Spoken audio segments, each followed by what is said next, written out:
Hello everyone, my name is Notepad Anon, and I write games for fun. So, what are we doing today? Well, we're going to be working on Iron Caskets, as we have been. Now, I didn't stream yesterday because I was busy with stuff and I decided to pass out late because I'm an idiot and got very tired and needed to get a lot of little things done.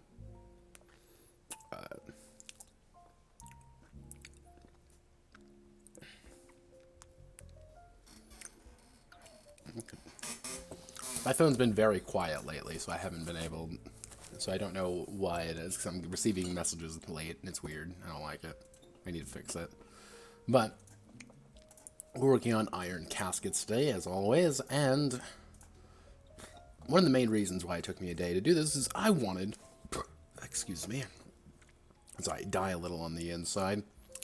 I wanted to make sure that I got combat right. Because you may not know this, but combat in a game about tanks is kind of a big deal. So here's my notes on this endeavor.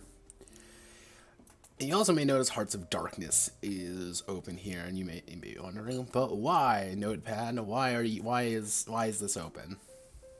Why? Why are we back here? We're back here because we need to actually steal a chart. Miraculously, we need to steal this chart.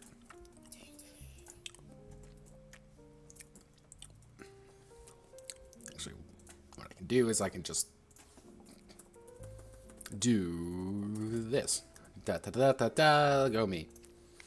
So, what does this mean? Effectively, what I'm going to have to do is change a lot of the combat system to... Give me 1 second.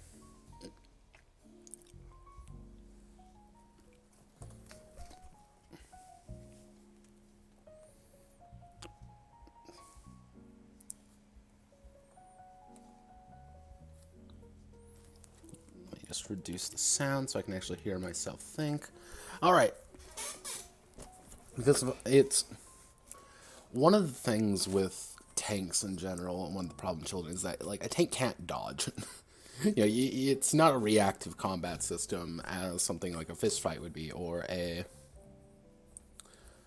like a sword fight or something like that. It's, you can't block a tank shell coming at you. You can't deflectively dodge a bolt of, fucking iron coming at you at a million miles an hour. You can't really do that.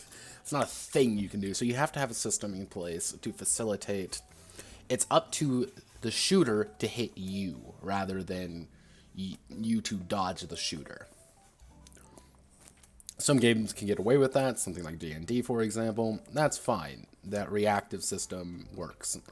Or something like Rifts, for example. Reactive systems work. You can dodge, you can dive, or Fist of Chaos, or a lot of other games that I've written have features like that in.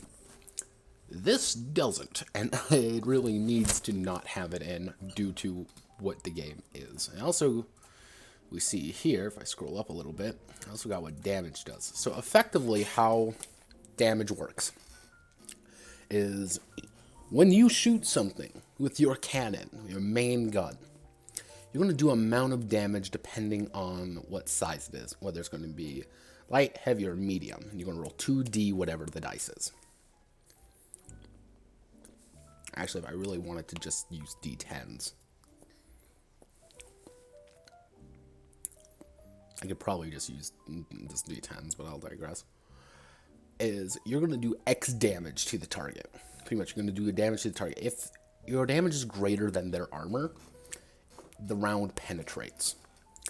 There's penetration. The result details what part is actually damaged. So depending on what your tank looks like, if you put your engine in the front, engine in the back, you're going to hit a part of that vehicle. And once that happens, it's effectively you're damaging that part of the tank. So, for example, you hit the side, you're going to damage the treads. You hit the front, you penetrate, you might destroy the transmission, you might destroy the gun barrel, or something akin to that. However, if you don't go through their armor, it pretty much playing occurs. Everyone takes a damage from the impact, as it's just deafening awfulness. However, if you do penetrate, let's say you have 5 armor and you do 10 damage. You're going to have to apply 5 damage to one of the parts. And the parts, I don't quite know how I want to do the part health yet, but you're going to apply 5 damage to one of the parts in there.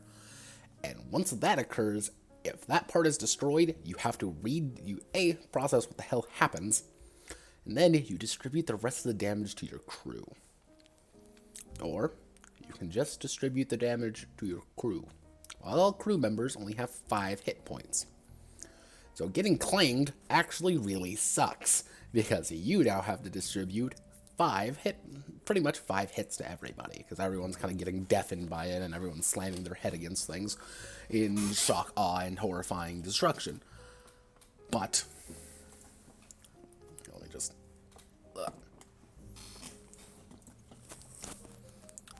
how do I want to do this? Again, I didn't say this was perfect.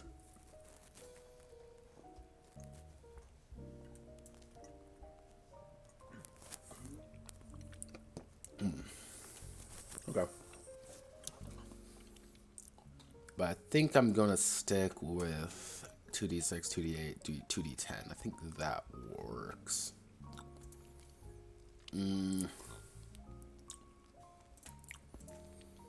So effectively, if I stick with, say, if I go with just the d10 route, so 1d10, 2d10, 3d10, your range goes from 1 to 10, obviously, 2d10 to 20, and 3d10, 3 to 30.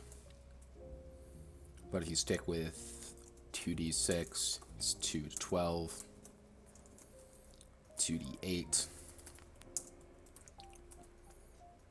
it becomes 2 to 16, and 2d10 becomes 2 to 20. Is that enough?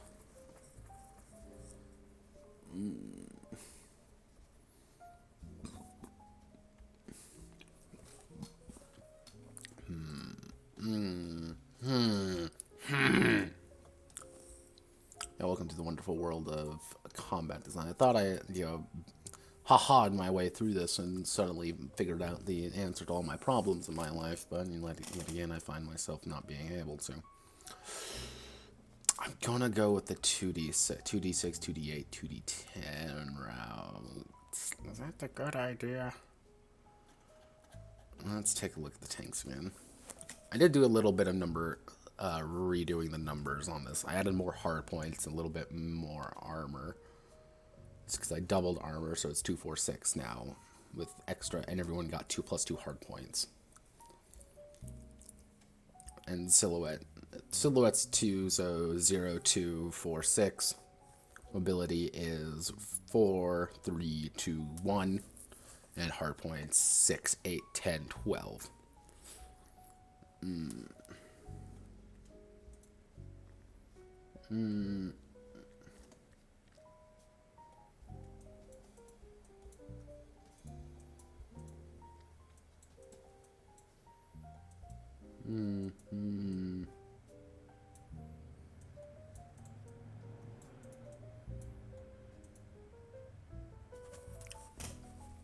All right.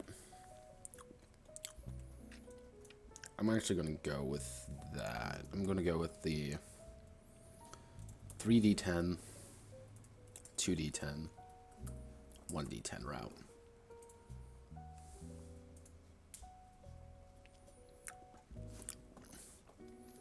And with the range, is going to be 3, 5, 7. And 1, 2, 3, 4, 5. 2, 3, 4, 5. And 1, 2, 3, 4, 5. So pretty much you're getting a flat +1, +2, +3, +4, +5 to it, which if you look at your tanks, let's say a heavy tank, having +5 damage on top of it, if that heavy tank has no additional armor, you're going to be able to pen it real easy. And you're going to do a lot of damage to it. but you also spent 5 of your hard points on it. So you're like, oh, I'll have my light tank, and I'm going to have a light cannon with 5 on it. You're going to have no armor, mind you. You're going to have no mobility. So if you get shot by anything, you are going to explode and die. But you definitely have you definitely have a super cannon. You'll die with it, but you definitely have it, and so you don't need to worry about it. Don't worry, everyone. Having a tank is fun, right? Right? Getting shot with said tank is fun. It's not. It's one of those things, like, the more I learned about, tank warfare in general, the more I realize it's just, being in a tank really sucks. If you go fight anyone else in a tank, it just becomes decidedly unfun for you. So I have everything here. I've got our ammo racks, light, short distance, extra armor. Then our range, improvement 1 brings up to 4, 5, 6, 7, 8. And 6, 7, 8, 9, 10. 8, 9, 10, 11, 12. So pretty much, if you want if you want a tank killer, and I do mean a tank killer, a heavy cannon is going to be your best bet. Because again, you're going to do a crap ton of damage. You're going to do 3d10 base. You have a huge range on it. The issue, the big issue with kind of these heavier cannons is that your reload's going to be higher. Actually, if I go up here, infantry, put reload 2 hard points, reload 1 hard point, and reload 3 hard points. And what is reload? That's pretty much the amount of time it's going to take you to actually reload your giant cannon. And these are rounds. Pretty much how I have it pictured is every round's about a minute. So it's going to take you 3 minutes to fully reload your heavy cannon. Mind you, it'll kill anything it actually hits, but that's, 3 rounds of them maneuvering behind you, them being able to hit you multiple times, or being able to actually, run away. And on anything other than like a heavy tank, heavy cannon's expensive. It is 3 hard points. So if you actually go down to, say, a medium tank, 3 hard points, you immediately only have 5 left. And this is no improvements, no better engines, improve your mobility, no better armor. You only have 5 then, and that's not a lot. So you may want to slap only a heavy cannon on it, a medium cannon on it, and get your armor up a little bit. Improve that mobility. Give yourself an actual radio or ammo racks. Have things that are actually useful, or a ability to defend yourself from exploding.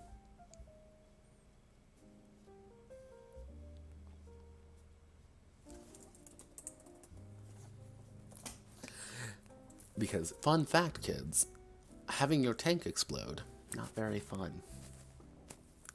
So, let's get to actually writing the combat section.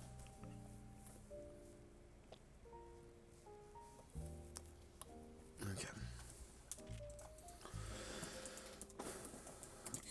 I'm just going to call it combat for now.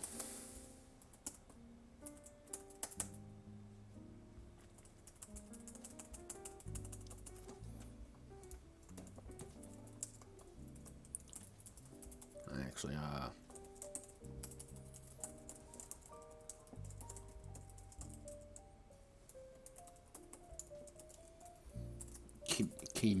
combat.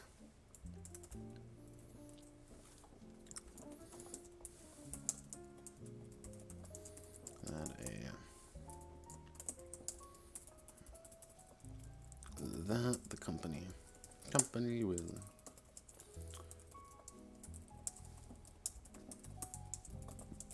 often inside of their own armored vehicles. And this time, this is called combat, and it is the most dangerous time to be a tank tank commander. Be a tank commander.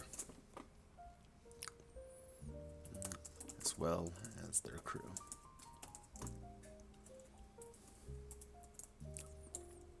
Initiative. Initiative. At the start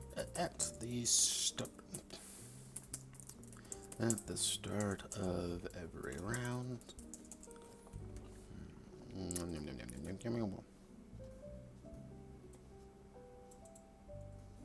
Cease. Cease, Hatton. Cease.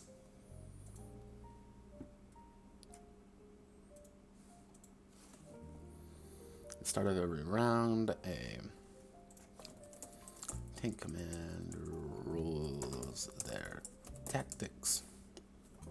Let me see. Yeah. Rolls 2d10 plus tactics to determine their initiative order.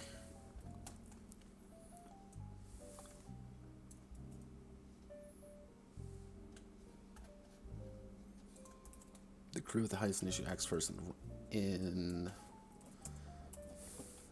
actually order of battle. Battles are split up between rounds and turns. The round is the actually turns. It should be turns and rounds. Between turns and rounds. A turn is a singular command. Single cruise, I should say. Cruise actions. Turn is a single cruise action during their time, while the round is every crew taking an action.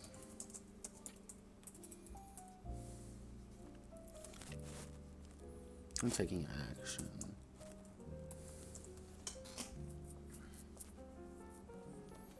Order, actually, I can't take that out, so start of every round, and I think a crew tank commander rolls 2d10 plus tactics to determine their initiative order. The crew with the highest initiative acts first in the round, and descends from there. A commander may give a single order during their turn.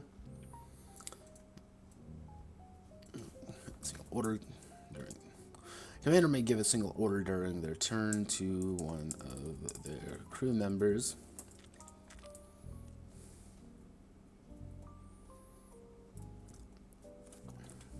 Actually, a commander may take a single action during their turn.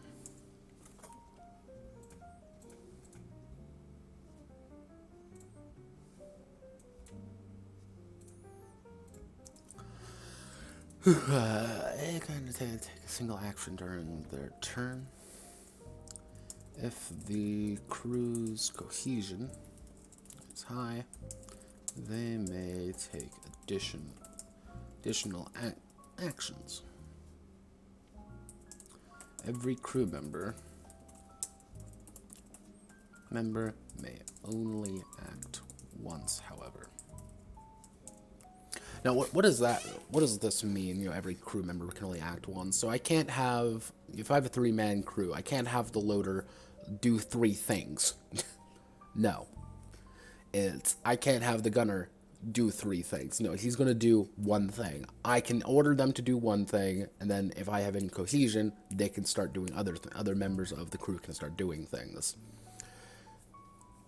At high cohesion with like a low amount of people in your tank, it's valuable to have, if only because if someone dies or if something happens, you kind of have a little bit of a leeway cohesion to work with. It's just when you don't have any is when you start getting into some of the action economy issues. And that's one of the key things of this game, is the action economy is kind of in favor of the more veteran crews.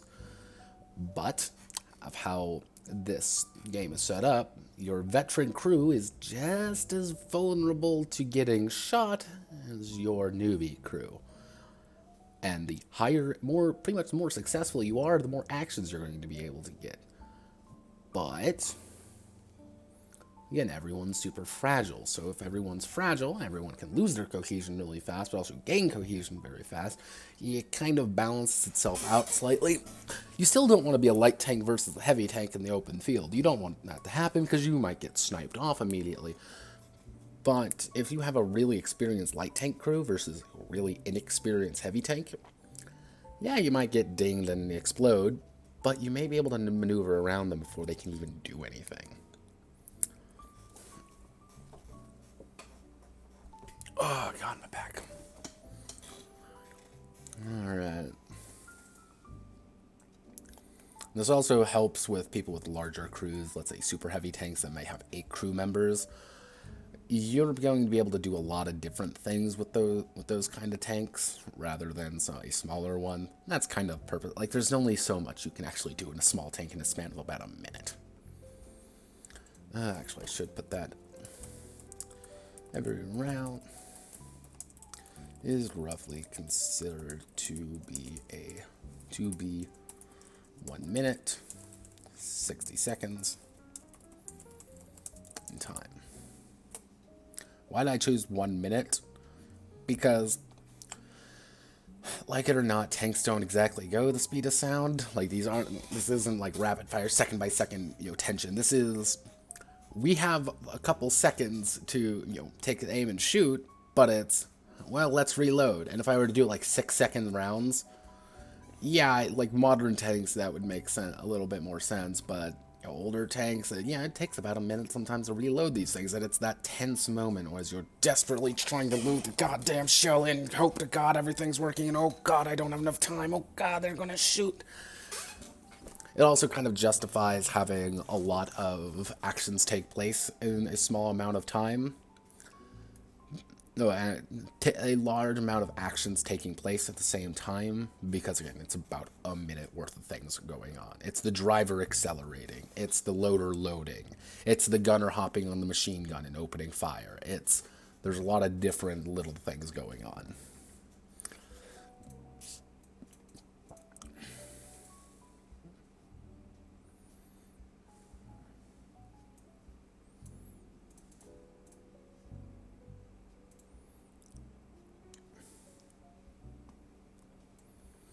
So, oh gosh, closed everything. Closed everything. Did not mean to close everything. Oh, no, no, no, no, no, no, no. So, we want to go down here. We want to paste you. And heading 1, sound, carnage, and steel. Combat vehicles, order of battle. Text 2, Panzer thrust.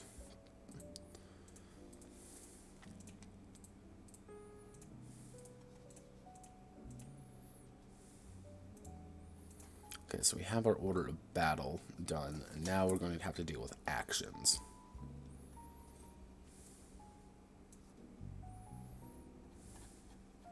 So, actions. Every turn, a crew may take a series of actions to determine what they do and how well they do it during their turn.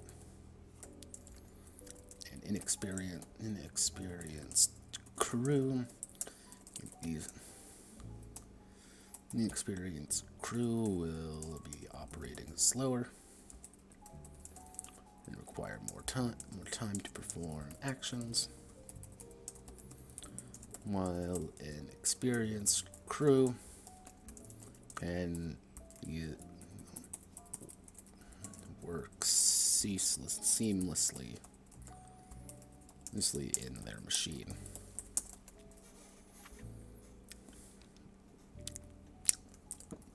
Each action may only be taken once per. Each action may only be taken. Each action may be taken by one crew member at each station. A footnote. If there are 2 machine guns, then 2 crew members would be able to use them. But there's only one driver seat. One driver seat.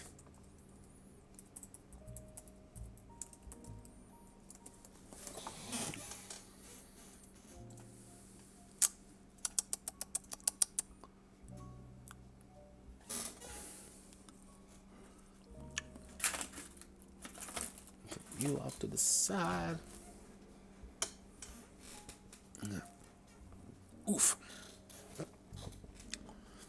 And we have our actions right here.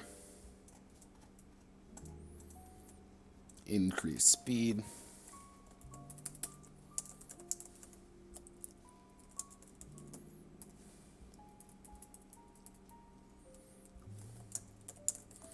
Driver increases. Actually, modify speed. The driver modifies the speed of the tank by 1 interval up to a maximum of the tank's mobility and a minimum of 0.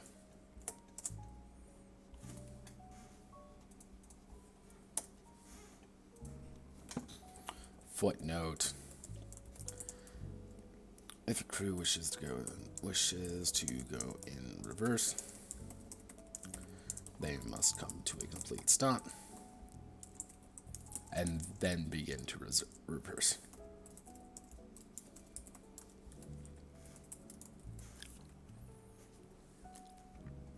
Load shell.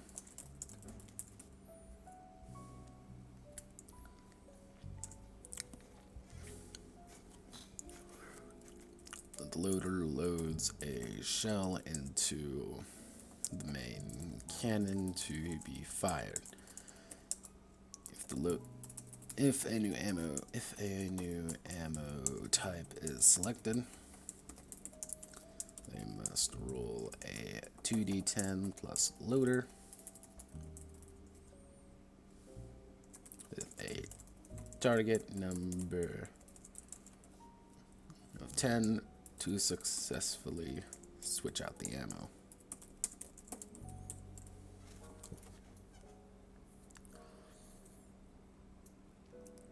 Actually, ammo that turn. On a fail, they are able to load it next round. Yeah, effectively, what I'm trying to prevent here is people just like endlessly cycling through ammos. Like, you want to have a consistency is a big thing in this. You want to be able to get kind of a rhythm down. Because if you say, oh, I want new ammo, I want you to load armor-piercing shells, cool. And we're already using armor-piercing shells, cool. It's a rhythm. But if you say, oh, we'll switch to high explosive, okay, you're going to have to make the roll. If you can hit the roll, he's going to load it automatically. If he can't hit the roll, it's going to take him time because he's an idiot. And it's going to take, again, it's them having to switch out the ammo because, again, it's consistency. It's ABC. Grab ammo, have ammo, load ammo. And if you suddenly tell them to go to a different place, it's going to take them time because they're going to automatically grab that shell, have to put it back, and then reload it. And it takes time. And 5. And it takes it.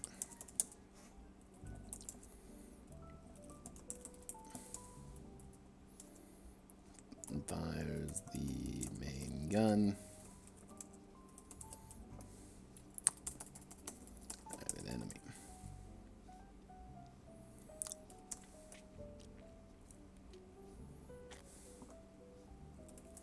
It requires the gunner. This requires the crew to make a 2d10 plus warfare.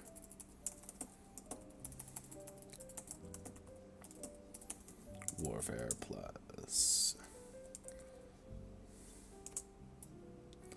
to make an attack roll against the opponent. If successful, they deal damage.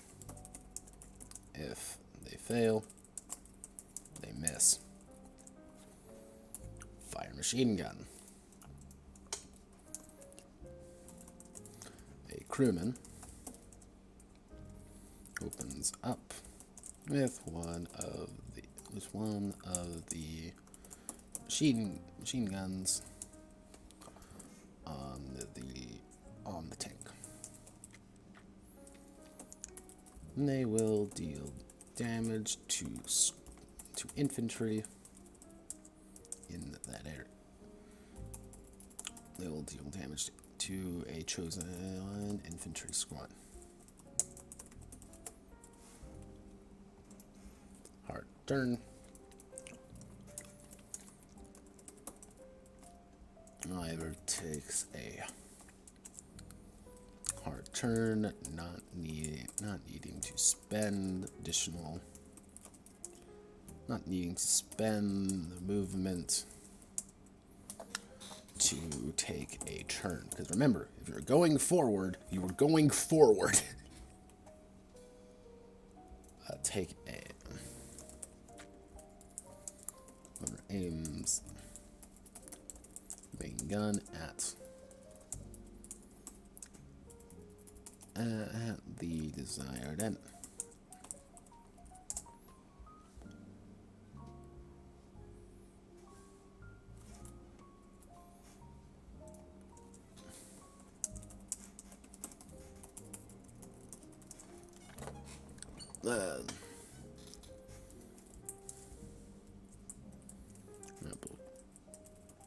Moving to max speed. Actually, the driver accelerates to max speed. Roll 2d10 plus driver plus operations plus driver.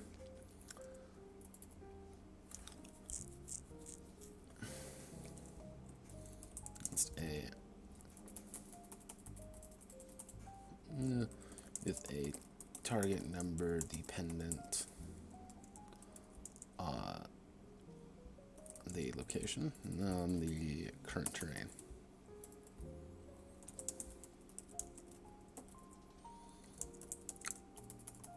On a success, nothing occurs. On a fail, treads, engine, and transmission take 1 damage. Internal mechanic. A crewman begins attempting to repair certain elements of the tank inside of it.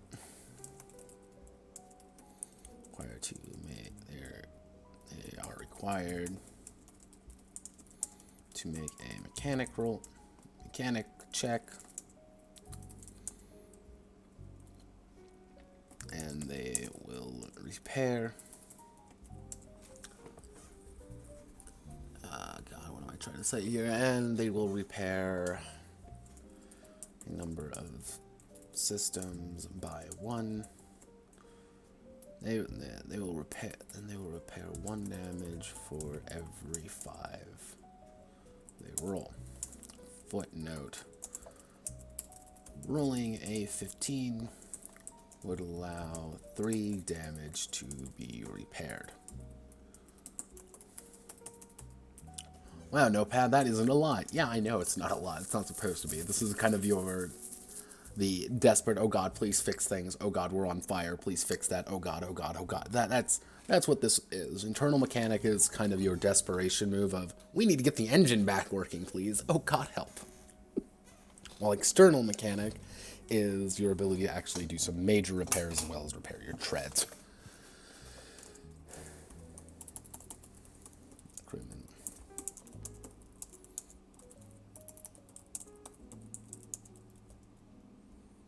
and servicing it in the field.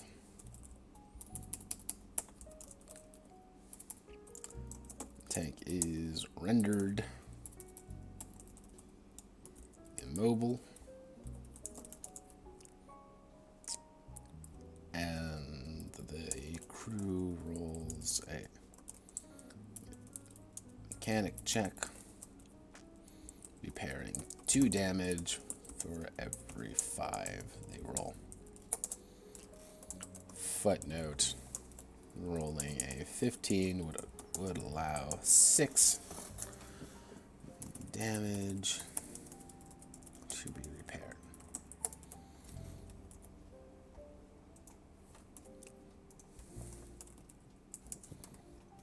Medic.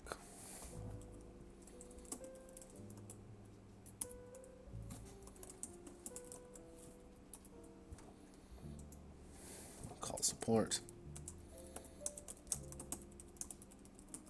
The radio operator or command calls in support over the radio. Just make a authority check by the regiment.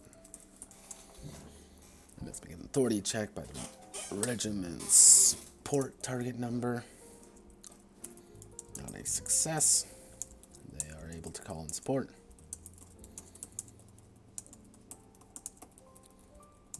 On a fail, they do not. Order infantry. The radio operator or commander orders nearby infantry squads to attack, move, or fall back. They must make an authority check.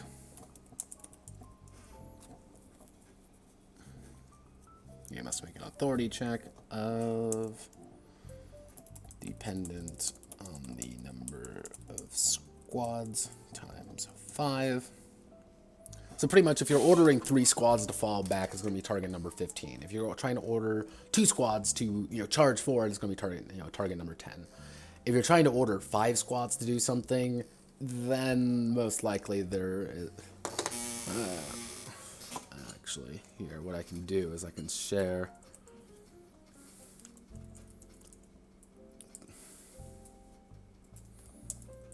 I roll an authority check.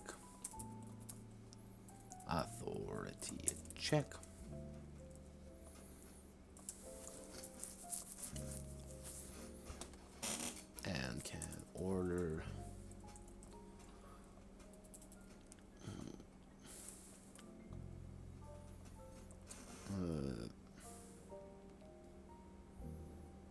a squad for every 5 they roll.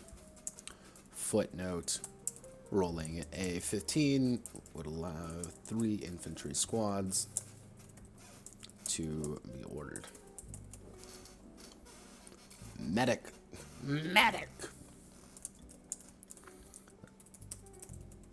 The crew, actually a crewman. Crewman begins to attempt to assist their wounded comrades. They make a medic check and heal 1 health for every 5 rolled. Every 5 they roll. Footnote, you guessed it, rolling a 15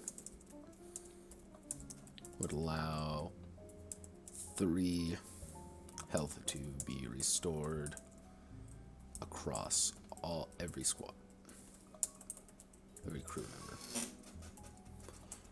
And what that means is effectively, let's say you get clanged. You get hit by a cannon shell. Everyone in your 5-man crew gets 1 damage. You roll a 15 on your medic check, though. everyone, you have to distribute that 3 health among all of your crew then.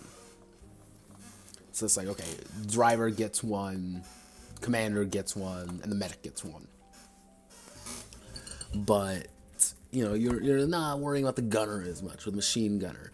Or maybe you want to make sure the gunner lives a little bit longer. That's kind of the... It's hard to do, because remember, all of these things require crew members to do it, to actually pull off.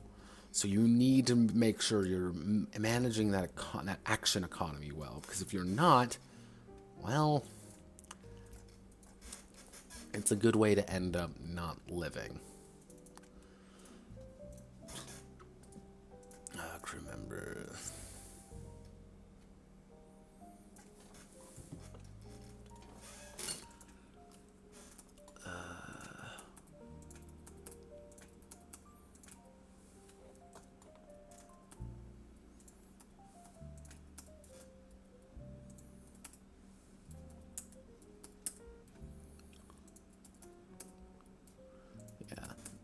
A lot of stuff to do, but overall, like, ordering infantry isn't like something you have to do every single round, really. Like, you don't really have to do a lot of these every round. Like, a lot of these are... Like, your bread and butter is going to be, like, modifying speed, loading your shell, firing your cannon, you know, firing machine gun, maybe. Like, you don't... Everything else is kind of icing on top of that. And so what we want to do here, add on sort of paragraph A to Z.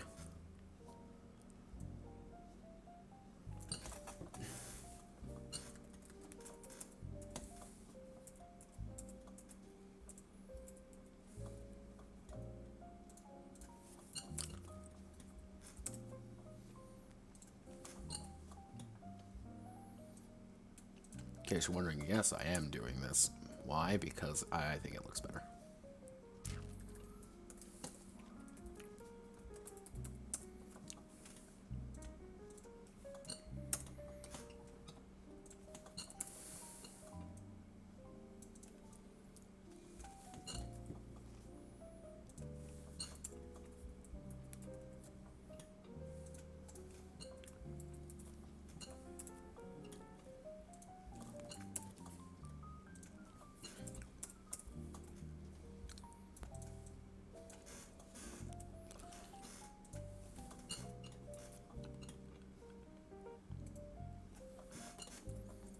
Actually, I should say full stop.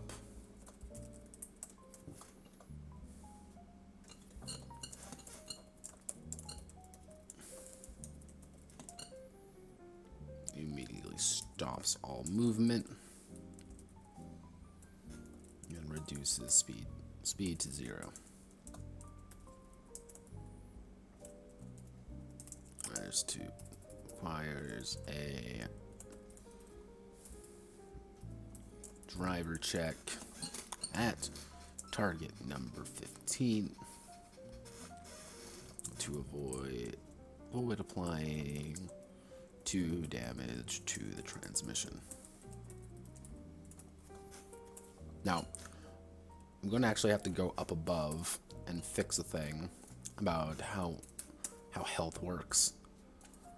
What I plan on doing is, depending on your silhouette, actually probably not your silhouette. I don't quite know how I want to do that then.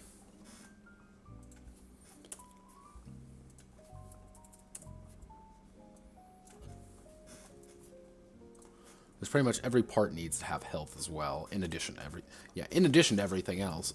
Every single part of your tank actually has to have, you know, health on it.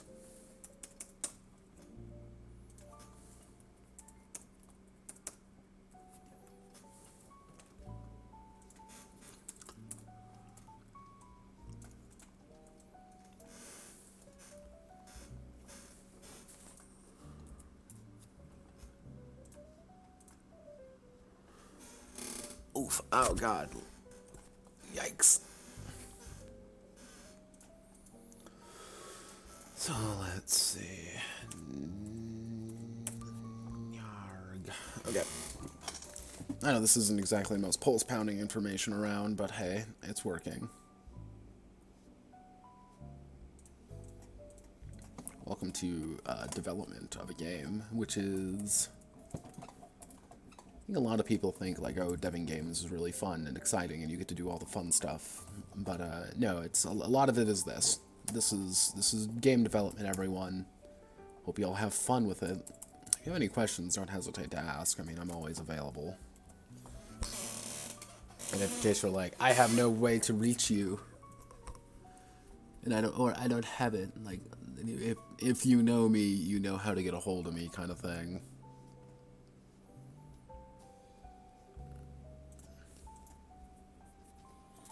So feel free to ask on various other sources.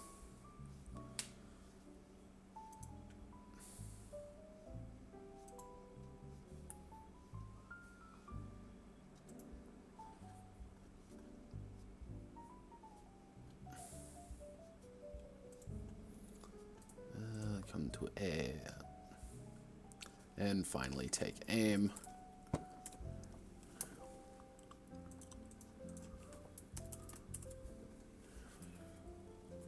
The unfortunate part about this entire section as well is that it's going to have to be me having... after we get on with all the actions here, I get to have things of explaining every action. Of like, how this actually functions in gameplay. And now we get to insert all the footnotes. Footnotes are really nice. Footnotes also... I'm also notorious of adding footnotes to things, but I like examples. I'm one of those guys. 15.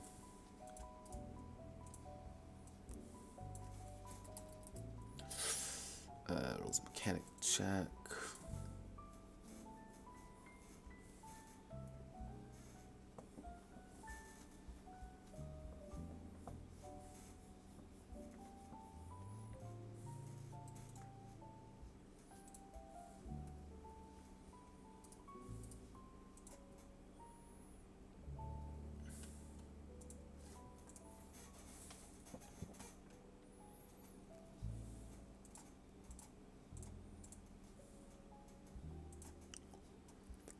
I did get one comment so far, and it's just my friend who asks, asinine questions. I know who you are, Hatton. You can't resist. You can't deny it. Can tanks be pulled by horses? Of course not. They're tanks. They require multiple horses. World War I tanks, maybe. But those things were less like actual tanks and more walking, rolling bunkers. Let's see.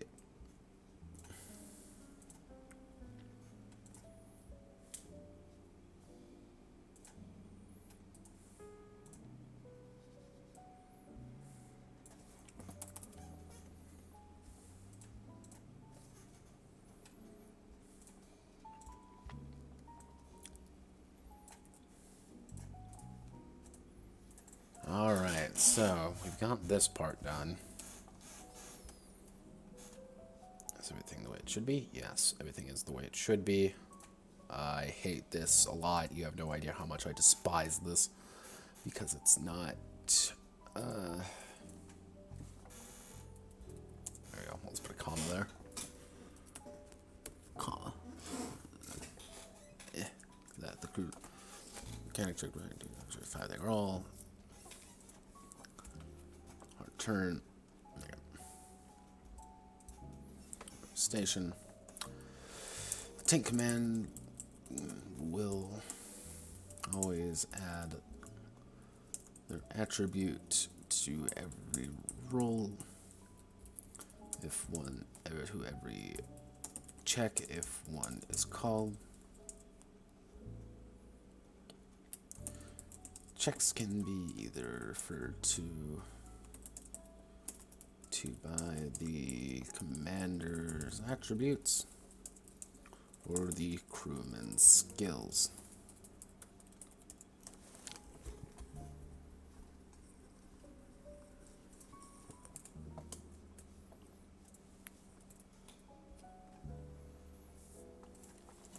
If a crewman skill is required,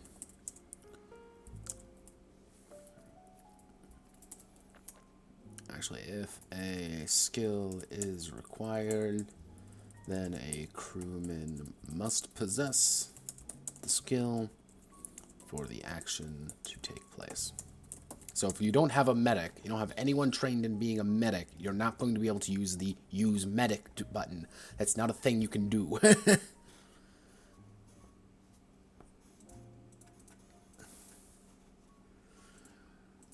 I don't think that's really a big thing, question time. I think that's fairly obvious. But I feel like I should address it anyway.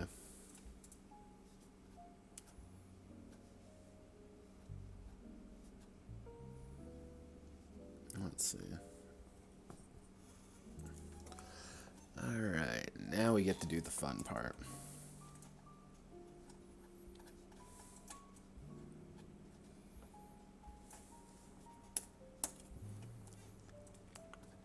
Okay, we've got all our actions. I'm going to delete this. And we have this. Okay. Yeah. So, how war is conducted.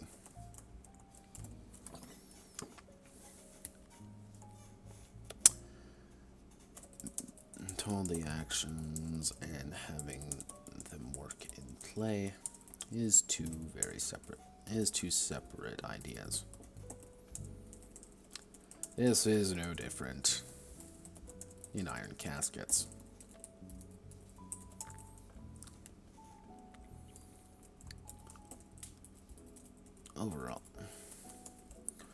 Overall is quite lethal. Oh, actually,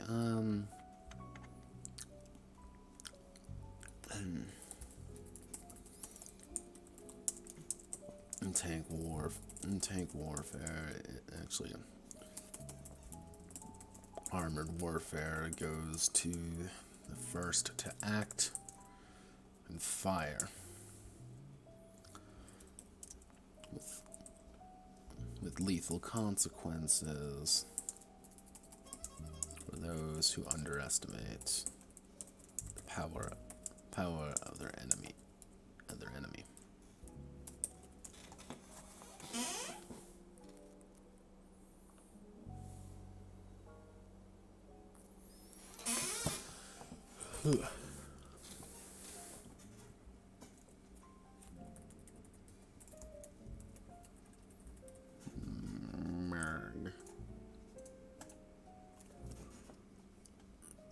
What am I looking for here? What am I looking for? Looking for.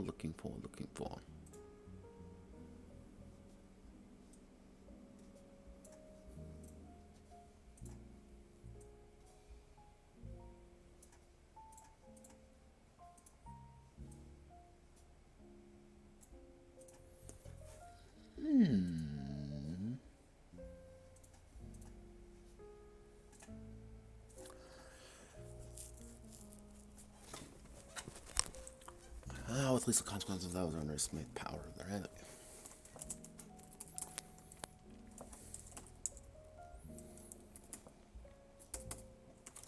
And actually, you know what time it is, everyone? I think it's time to get paint.net out. Because we're going to have to draw pictures. Grid paper. Yeah.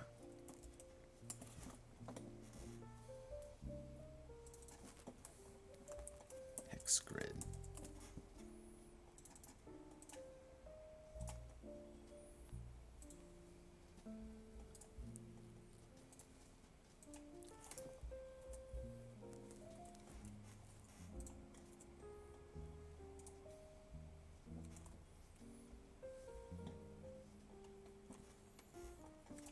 Let's see. Okay, there we go. I'm going to put you right there. Put window capture below everything. So nobody can see it until we need it. But we've got it open. So how do I want to word this? Okay. So I'm going to have to break it down into movement, attacking, damage. Yeah, damage.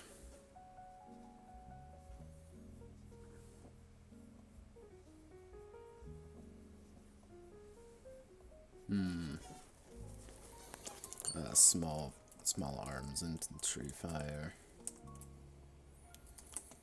infantry squads.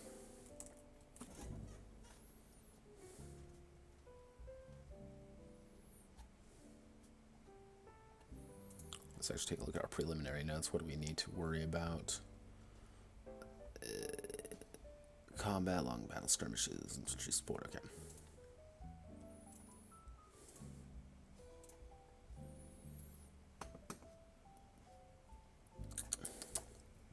What am I looking for here? Oh God, why is it always me in these situations? It's moments like these I wish I could just click a button and just make all my problems go away. But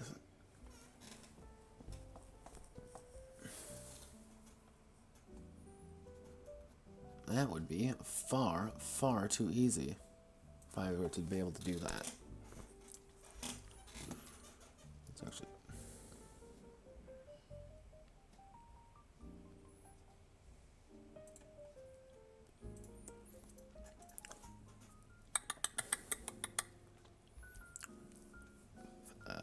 okay, so... move, okay. Tanks and other armored vehicles are slow, dangerous, and rely on their momentum to carry them to victory. Tanks are no... Tanks have difficulty making sharp turns, relying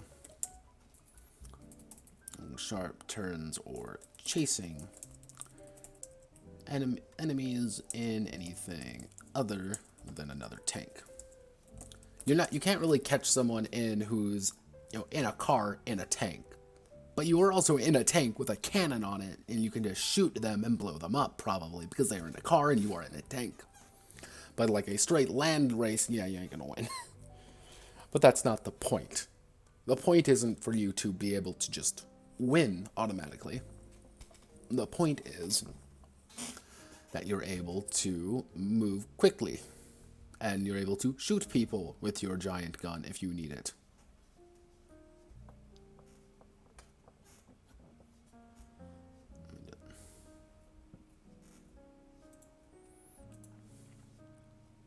Chasing in anything. No.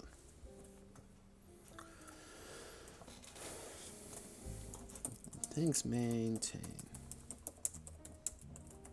speed from turn to turn unless ordered to reduce speed or to reduce or increase their speed. Certain actions, like full stop, evasive maneuvers, can quickly change the speeds of your vehicle,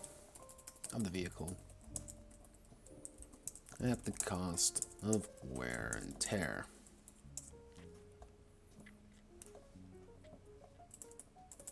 So we're going to have our first image.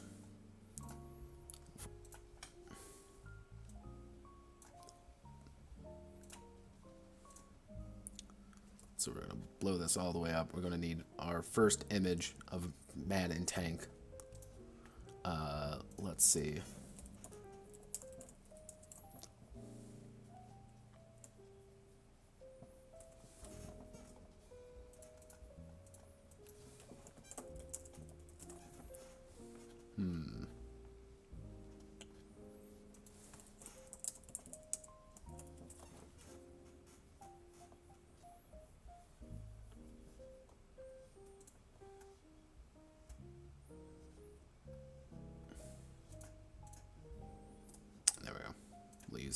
We'll use generic tank icon.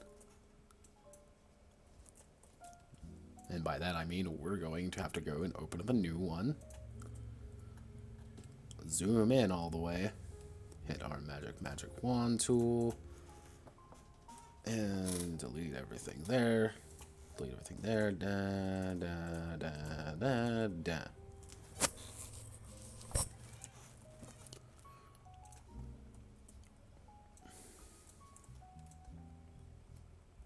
Reduce this down in size.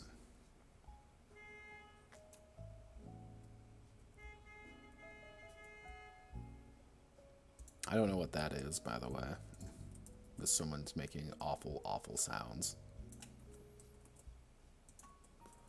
And we're going to post this tank right here. And we're going to post one final tank right here. Now we're going to do legal moves. So if we want to maintain straight line speed,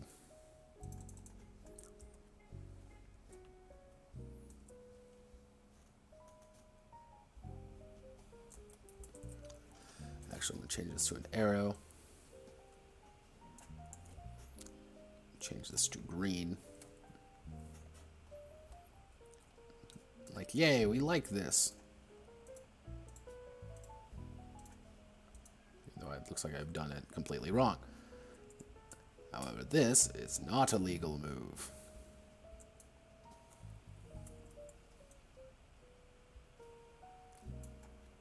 So 1, 2, 3, 4. 1, 2, 3, 4. 1, 2, 3, 4.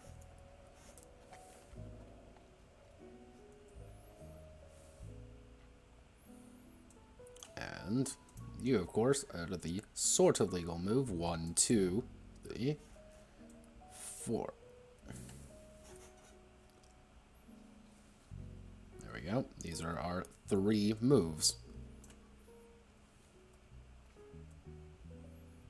And if we position ourselves right here, we're going to get the snipping tool out. And this very official way of doing things, by the way.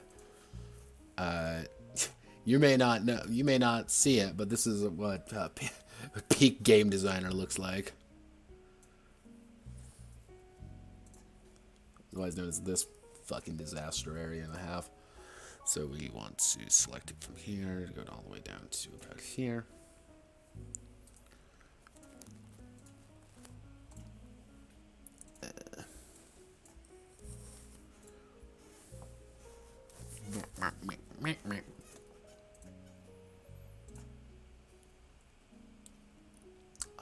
What I'm actually going to do is I'm going to actually open a brand new document entirely, just so I can post everything in here, because this is going to be kind of a weird section in general, so I just kind of want to have it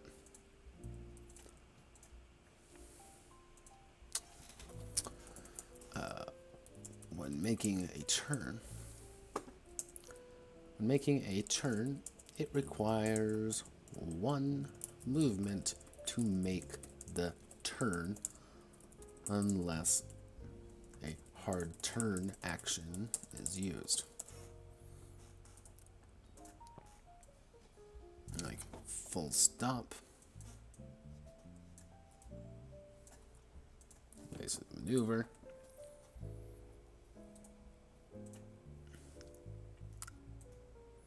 the hard turn action is used. And then if we select you, copy, or paste you right here.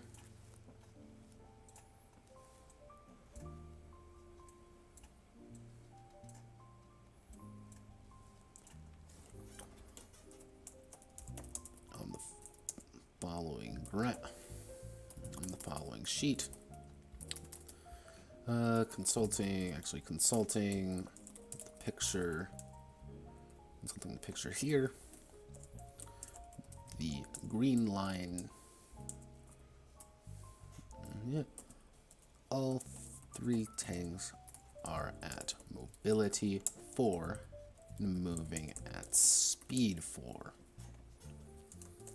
The green tank is moving forward 4 spaces. The yellow tank spends two of his movement going forward, spends 1 more to turn, and the last to continue 1 space. The red tank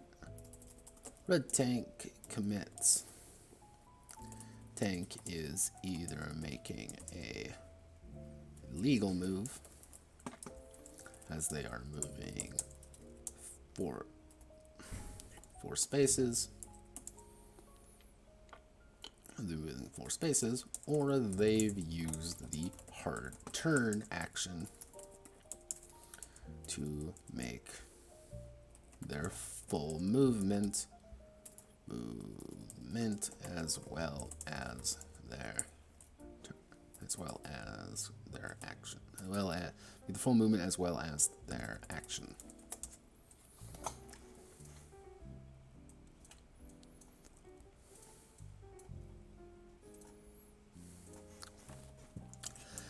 A tank will always perform its full movement as long as its treads, engine, and transmission are all still functional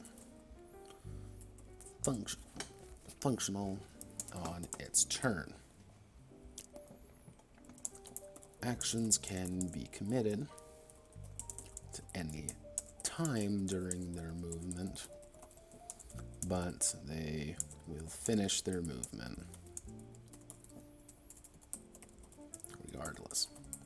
So what does this effectively mean? So either, let's say I'm making an attack, I want to attack someone.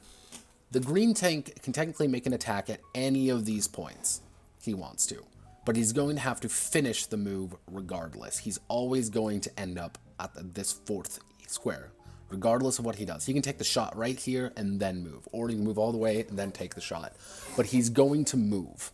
Same goes for yellow. He's going to finish his movement, and then he's going to be able to take his action.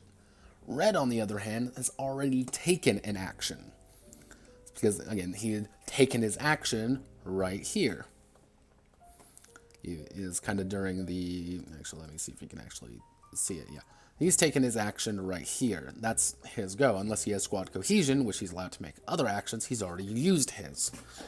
So movement is important. Again, maneuvering behind your enemy, or being able to make sure your enemy doesn't kill you, or make sure you get into their blind spot, is a very important fact of life in this kind of setting. Putting cover between you and them is the difference between life and death, usually.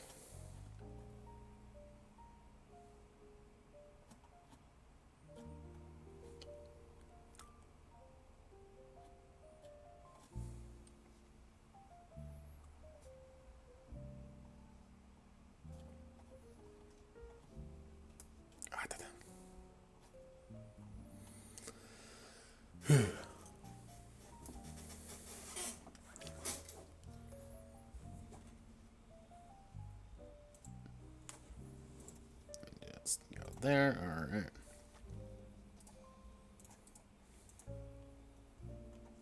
I should reduce the size of this just a little bit, just so we get a little bit more space in here. Right.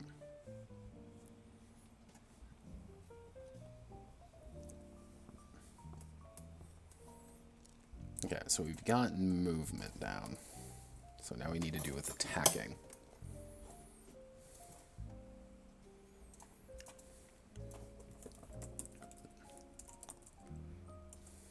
Attacking. Let's name it attacking and dying.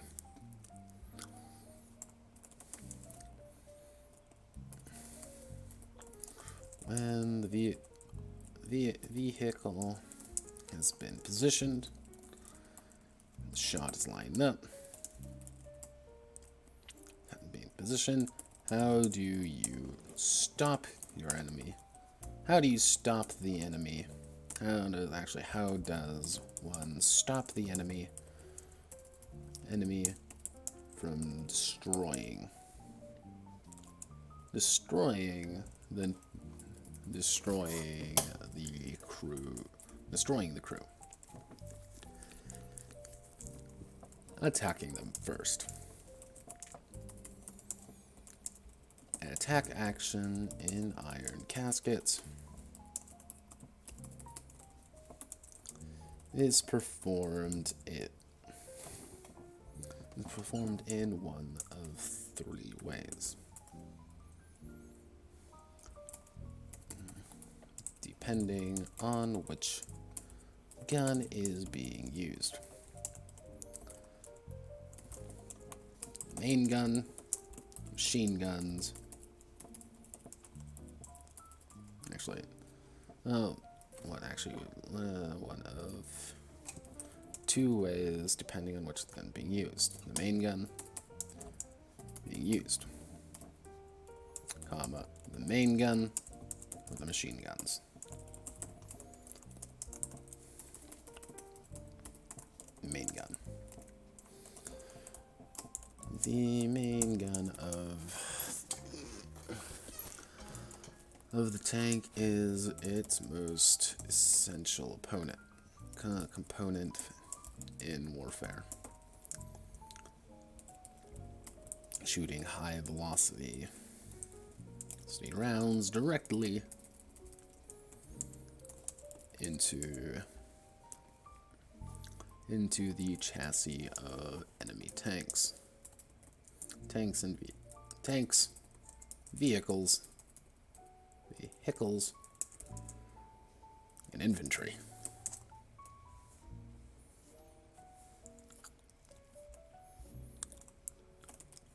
While the main gun is also the most deadly, it is also the most precarious. Depending on the size of the gun, it takes a number of turns to successfully load the main gun. To load it. After it is loaded, the gunner can take the shot.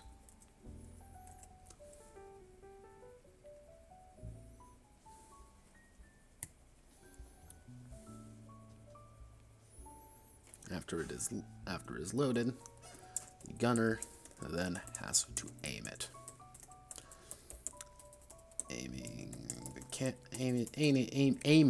Aiming the main gun. Oh god, the main gun requires a full action for the gunner to rotate it to the desired position.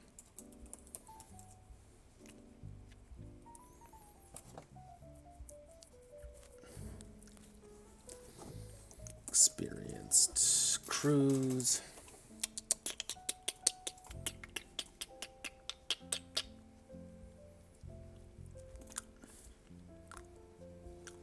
We'll grab something to drink, otherwise known as, over here to my nice little water bottles, because I haven't put these in the fridge yet because I am an idiot.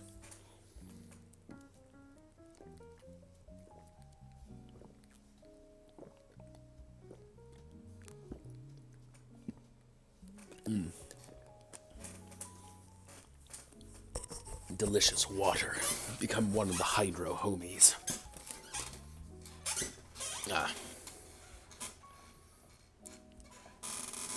Oh gosh.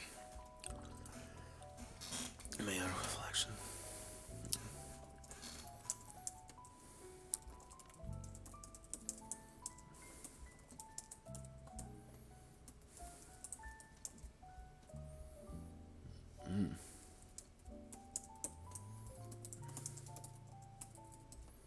But in experience, ones may struggle to multitask.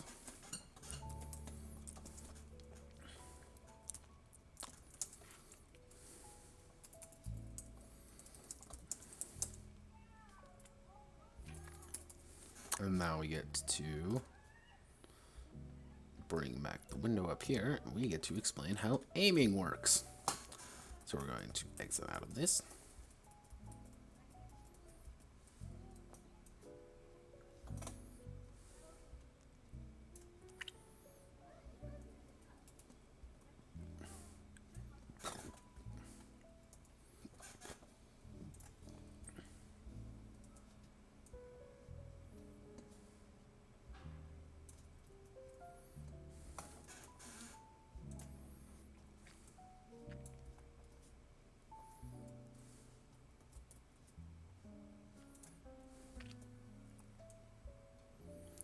Okay, we're going to put a tank right there. We're going to put a tank right there. And we're going to put a tank right here.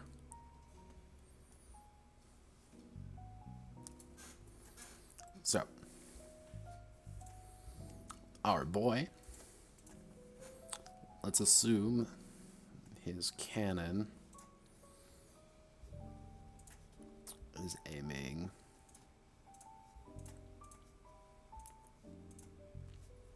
this way.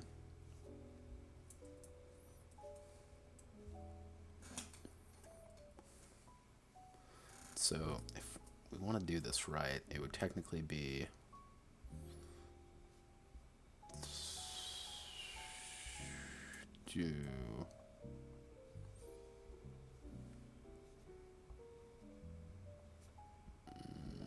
something like this.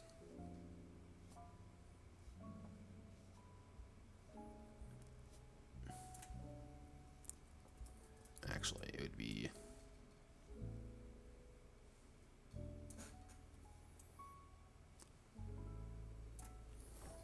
that'd be kind of what your range looks like. So 1, 3.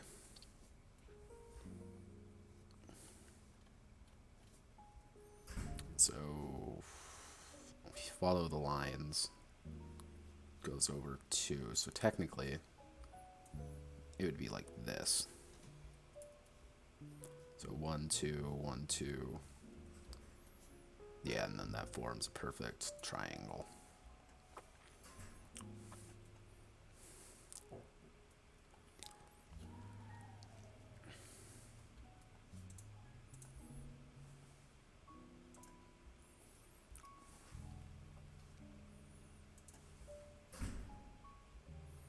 And then we can say he can successfully hit this person, as he is technically within range. He's in this kind of. Actually, what I can do, make black, and we'll turn it up to here. So it would be 1, 2, 1, 2, 3. So 1, 2, 3. And then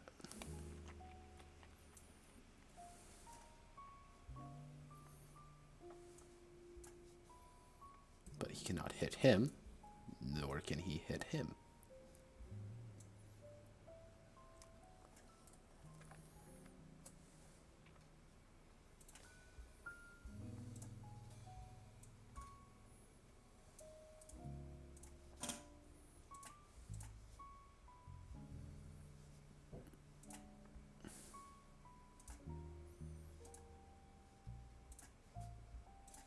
I didn't mean to hit that button.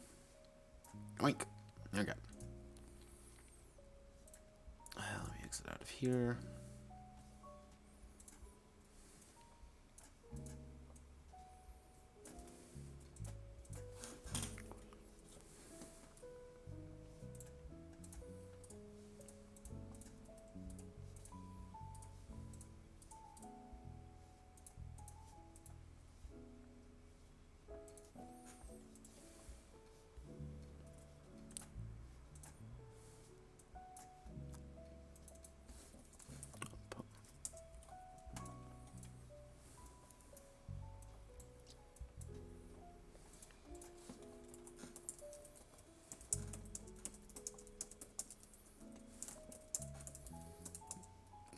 Main cannon.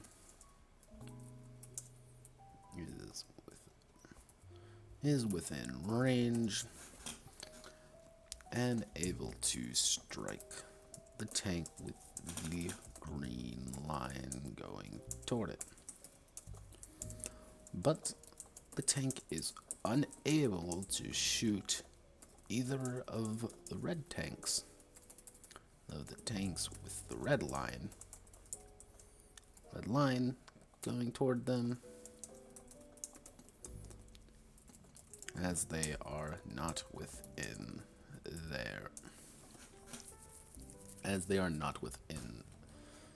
their arc fire.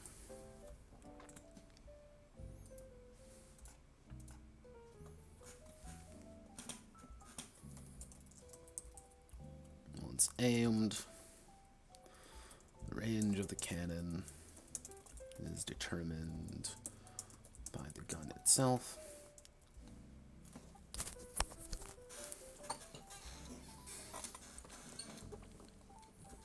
Extending out in a cone around it. Out in a cone in front of it. Anything can be hit in that area. Anything can be hit in that area. Going beyond the range incurs a penalty, incurs a higher difficulty to strike them.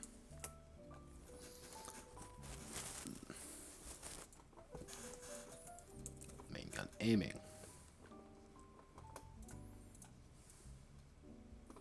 Okay, so now we go to main gun damage. Main gun firing. And the gun has been aimed. And ready to fire. The crew has to make a gunner check to strike their opponent. The full check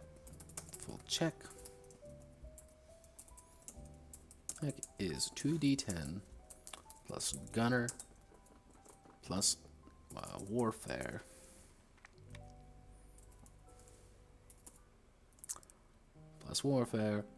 plus enemy silhouette minus enemy speed minus current speed.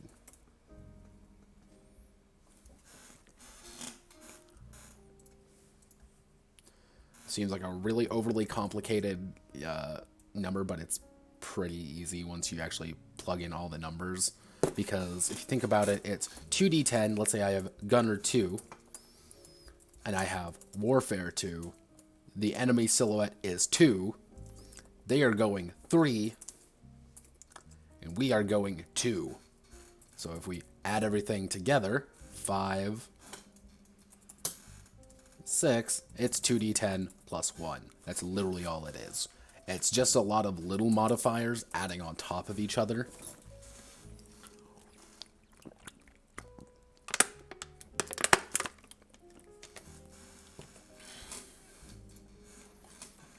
Actually, footnote. This might seem fires, but bear in mind these will be 0 to 4 at most. These will be 0 to 4. Let's add it together for the first time. Players are able to quickly reference them if they need to.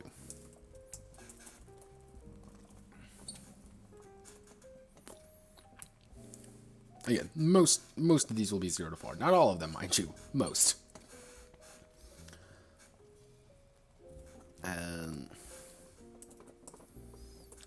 so from there, we have to do the range of the target. So our average is 11. That's 2d10 average. So if we add everything together, roughly speaking, I'm going to go with point blank. It's going to be 10. Actually, point blank is going to be 5. Pretty much, as long as you can, if you're very close to them, it's less a chance of can we hit them and more how much damage do we do at that range. So close is going to be 10.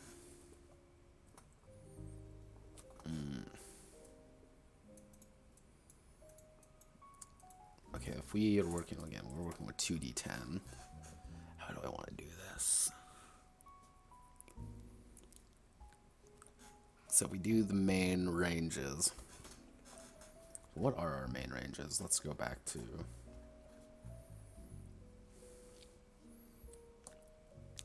So our main ranges are 3 to... So for light cannons, 3 to 8. Medium cannons, it's 5 to 10. And heavy, it's 7 to 12. So...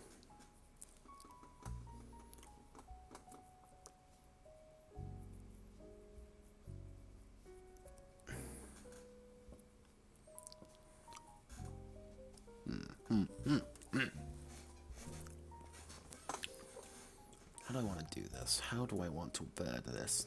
How do I want to ved? Ugh. Been ranting about Panzers too long.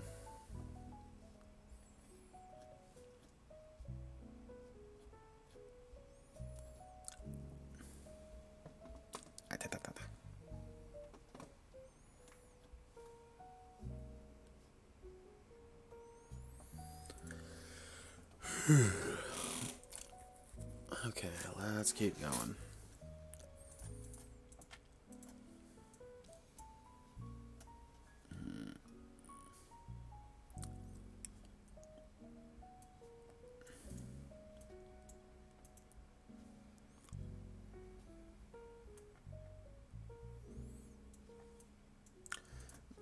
So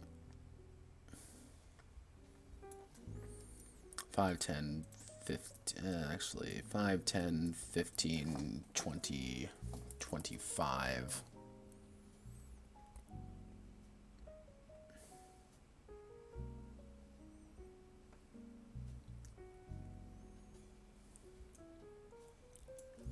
Two times listed range.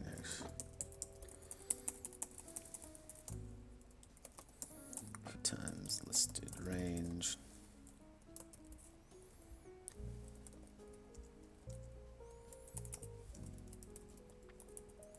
Pretty much higher than the listed range.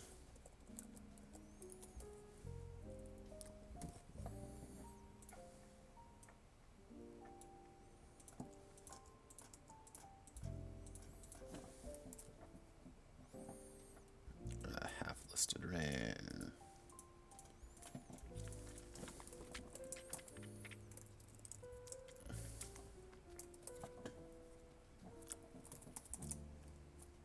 One. Pretty much if you were right next to each other, but it's going to be point blank. So 1/2, 1/4.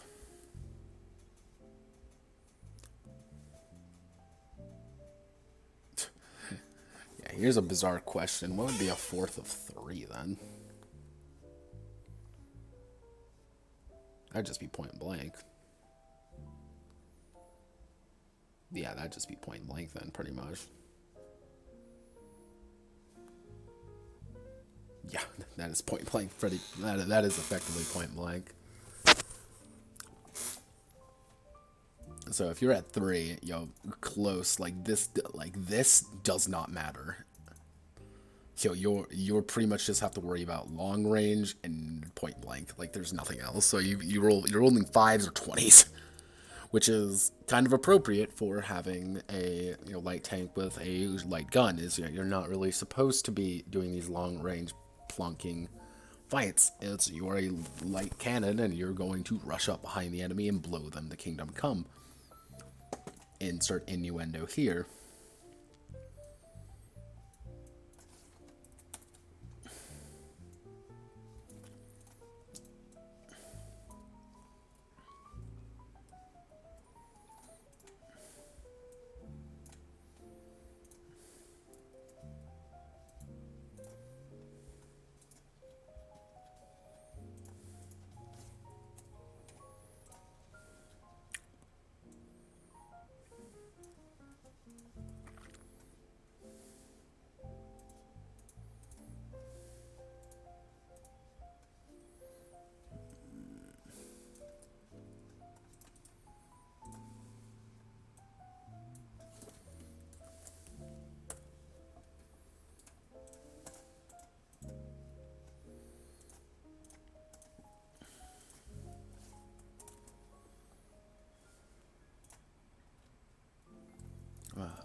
Some cannons have extremely short range due to being either poor quality or designed for plinking damage or designed for close range engagements.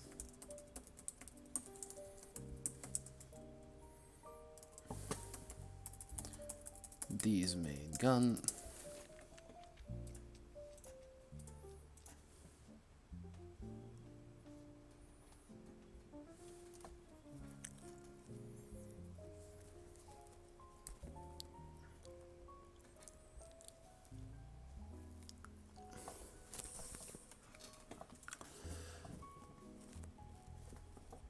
let's see, how do I know where this is? Man's gun all the way, always round upwind. These kinds of guns usually only focus on point blank shots or long distance shots.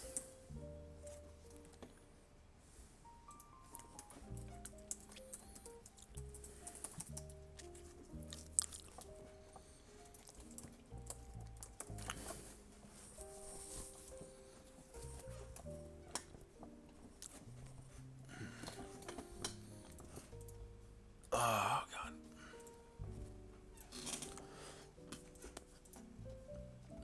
This is going to be a longer stream, I have a feeling. Just because we're writing a lot of stuff.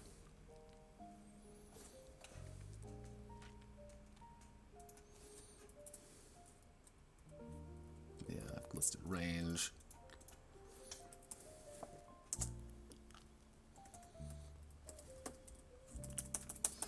Now we get to write about damage.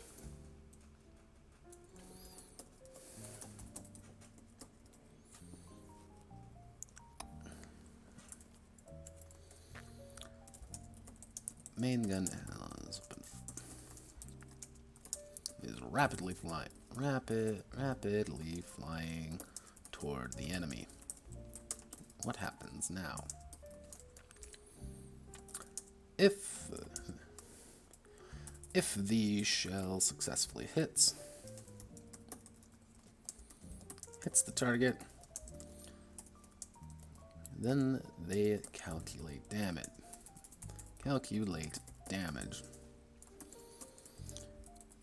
Damage is determined by the cannon being used, as well as the armor of the section being hit.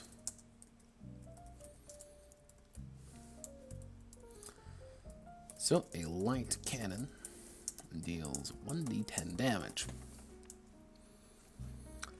If an enemy has Sec 5 armor, then if there's a hit, it may deal 1 to 5 damage, depending on what is rolled. If armor completely blocks the attack, no internal damage is done, but the crew inside of the tank suffers clang.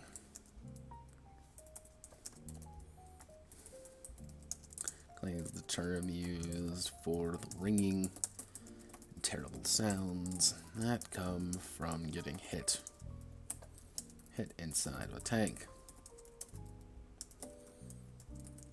All crew members take one damage every time they are clanged.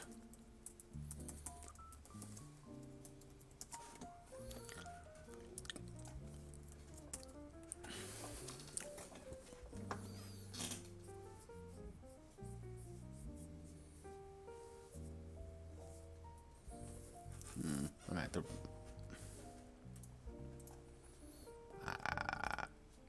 didn't mean to do that.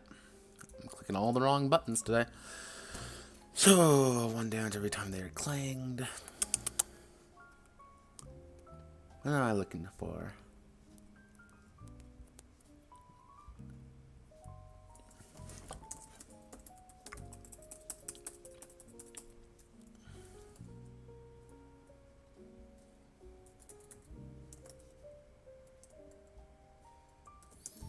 Armor does not block the damage,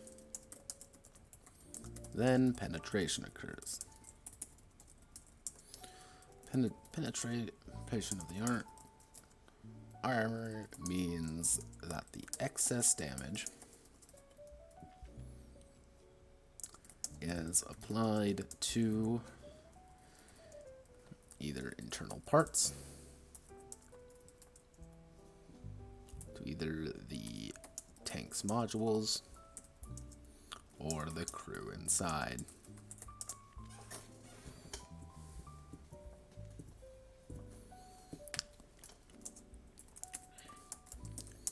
Each module of a tank,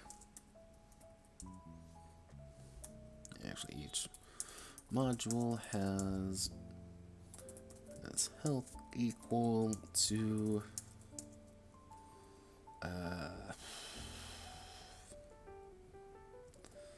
10 plus invested hard points.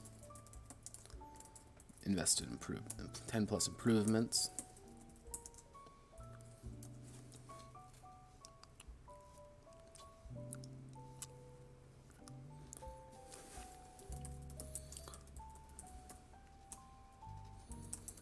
One struck. Let's see, how do I want to word this?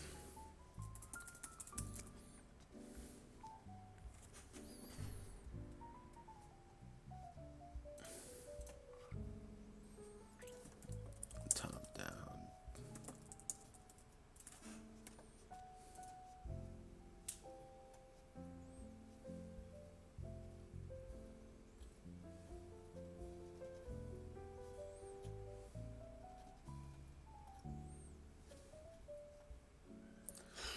Ooh, I don't want to do this. World of 10. Actually, how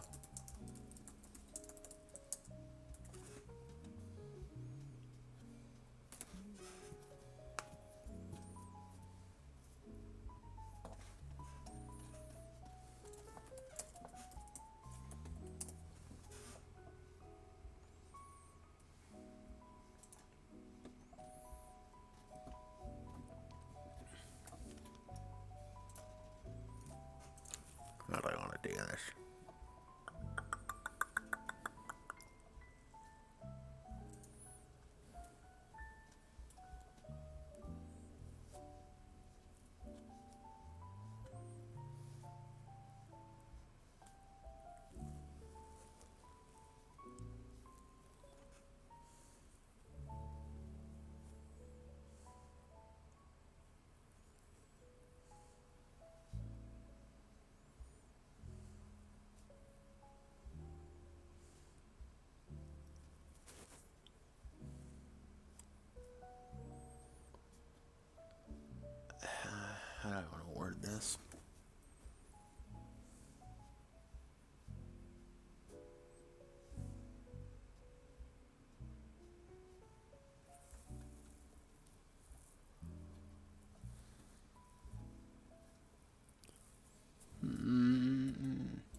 You don't know what I'm doing right now. I'm actually looking at damage models of tanks and such, because it's...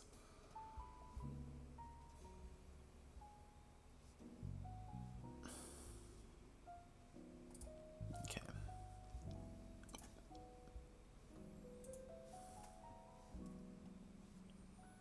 This will have to do. Then plus improvements on that module.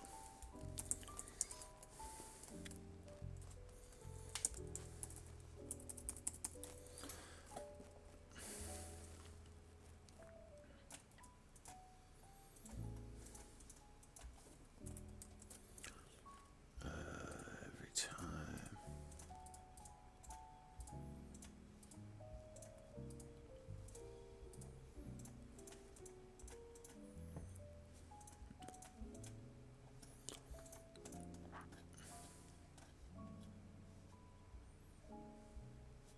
So what do we have to worry about for modules? So we're going to do with engine, fuel tanks, tracks, obviously, transmission, ammo rack, machine guns, radio,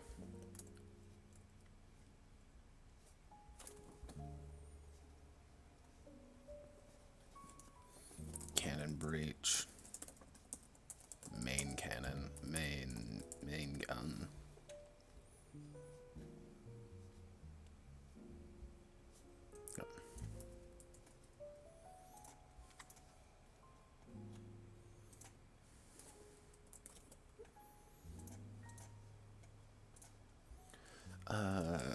Top down.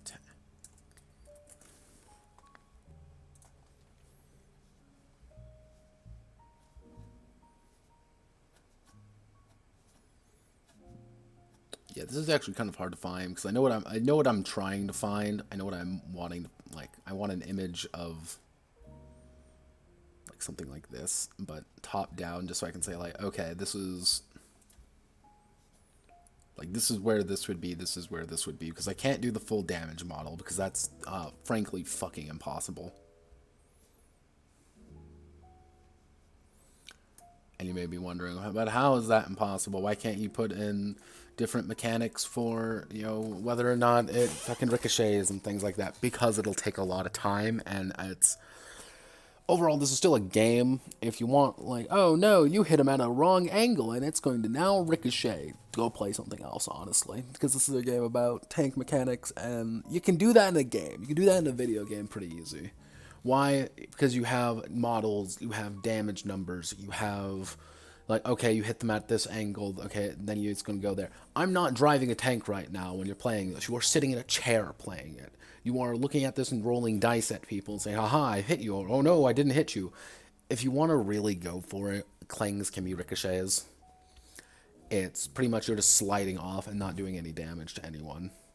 It's still ringing in your ears and still hurts, but you can't really, you know, I'm not immortal, let's say that. Each one.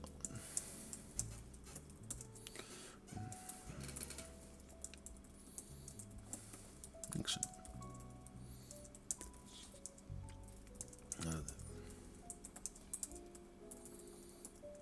Struck. Nine of those.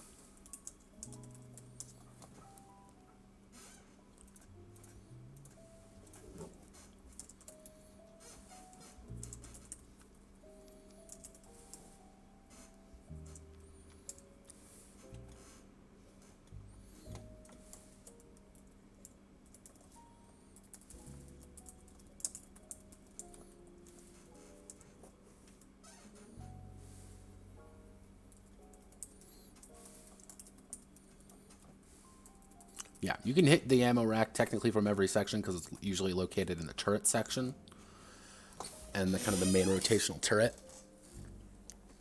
And that's kind of its own mess to deal with. But the thing is, I want to do it kind of in the method of that the commander has to make the decision of where damage is allocated for the sake of simplicity more than anything. Because if you get hit from the front and penned in the front, you don't really have anything up front outside of your guns or your your crew. So you have to kind of make that decision of, okay, we got hit in the front, we got penned for 3 damage. Do I want to hit my crew with it and do 6 damage to them? Because pretty much every damage is going to be doubled against crew. Or do I want to knock out our ammo rack? And then have to, roll effectively on that to determine, like, hey, we lost all our HE ammo. Or, hey, let's randomly roll, yeah, your HE ammo detonated inside of your tank and everyone is now dead. Or, hey, we lost all our armor-piercing ammo. Or it's just not working. Ammo detonation's not a good thing, and it could be really bad. Or, hey, we got hit from the back. We took a lot of damage in our back because we don't have as much armor on there, and now we have to decide of, like, do I want to kill some of my crew? Or do I want to destroy, hopefully not blow my fuel tanks up and die, or blow the engine up, or do I want to break my transmission and be a sitting duck? Transmission going out's very bad because, again, obviously things are breaking. Actually, machine guns. So are located. Radio. Front or sides. Cannon breech. Every section. Main gun. Where gun is facing.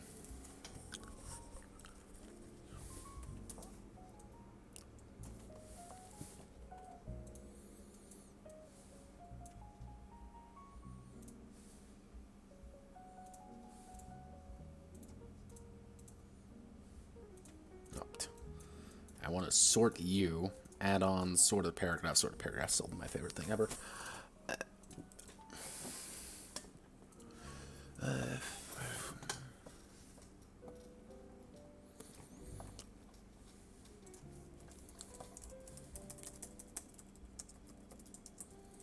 Allocated to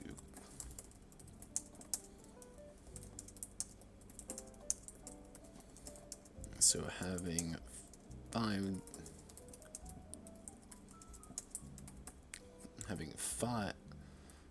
so having all 5 damage being applied to the crew means that the commander has to distribute 10 health worth damage to all crew members. Damage among crew members.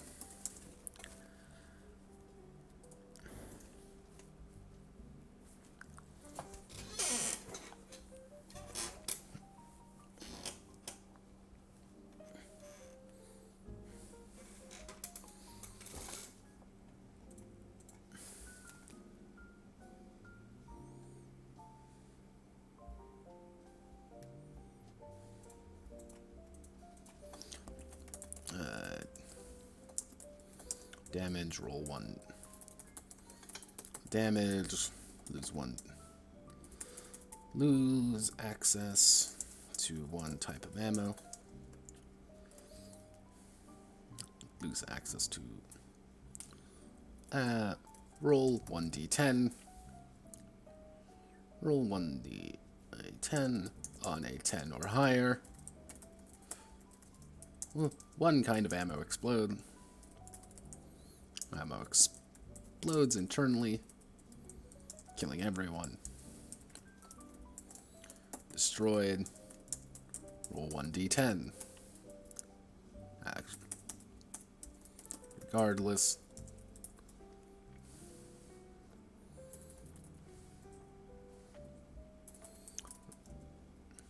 Is access to 1 kind of ammo for the destroyed. Roll 1d10. On a 5 or higher, the ammo explodes, killing everyone.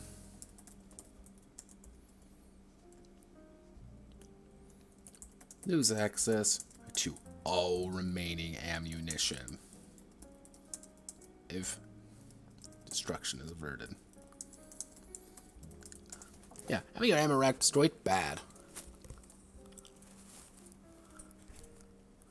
Get him. Get him breached. Damaged.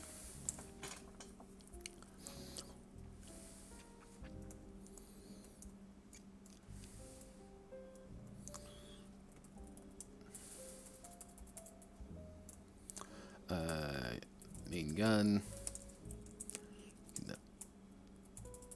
requires 2 actions to be fully turn to aim.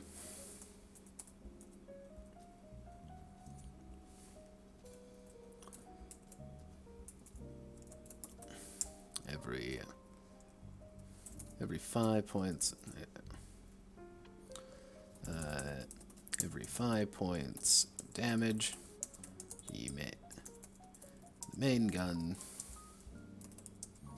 requires an additional action to fully turn toward a new enemy. Destroyed. The main gun cannot be moved. Cannot be rotated until fully repaired. Engine damaged. Mobility is reduced by 1 for every damage. For every point of damage to the engine. Destroyed. Roll a 1d10. On a 5 or higher, the engine is completely killed, is completely dead and inoperable and unrepairable.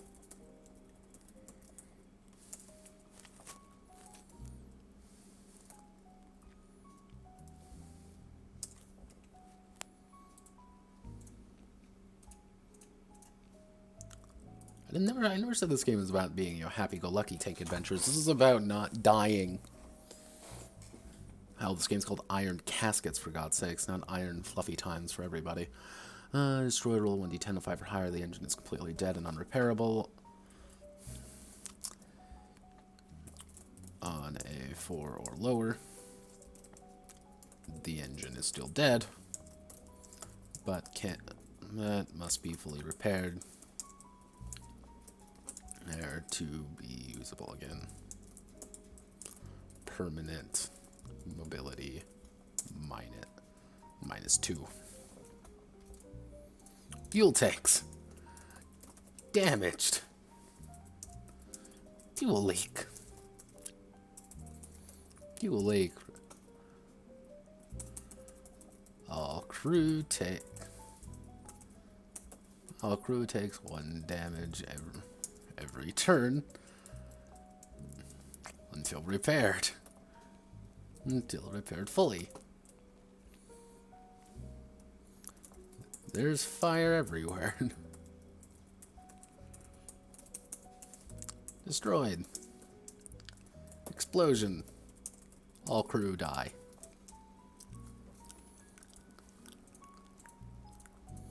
All crew die. And the tank is destroyed.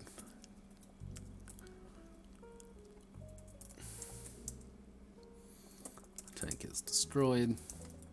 And all crew not evacuated are killed.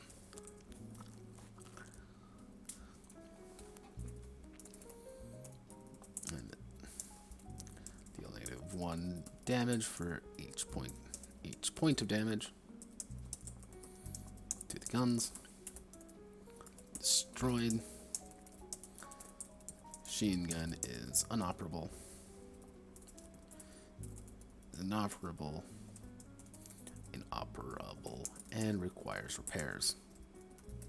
It requires a full repair to be usable.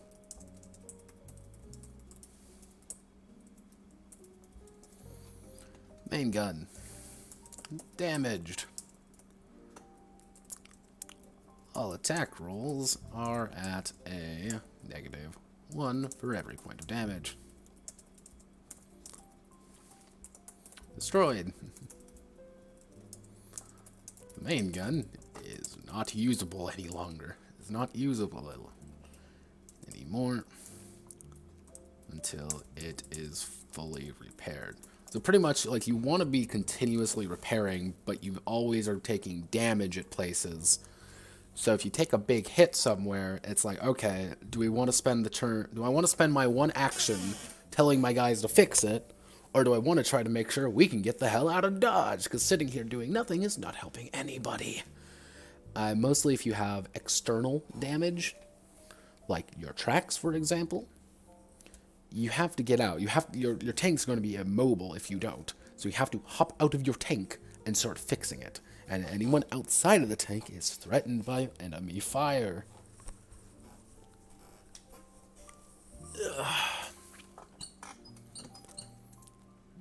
Until it is fully repaired. Radio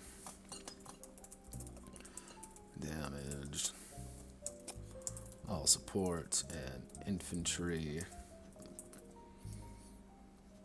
Order actions are at a -1 for every point of damage. Destroy it. Radio silence until the radio is fully repaired.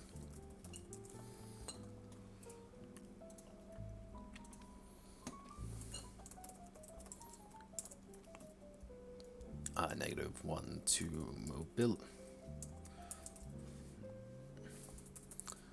mobility and any movement-based actions for every point of damage. Destroyed. Tank is unmovable.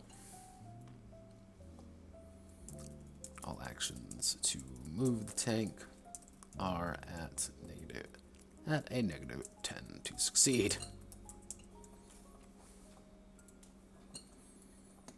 Requires external maintenance. Requires external repair. Transmission damaged. -1 to all movement-based actions. Every point of damage. Destroyed. Tank is unable to turn or is unable to turn. Requires external maintenance. Actually requires external repair.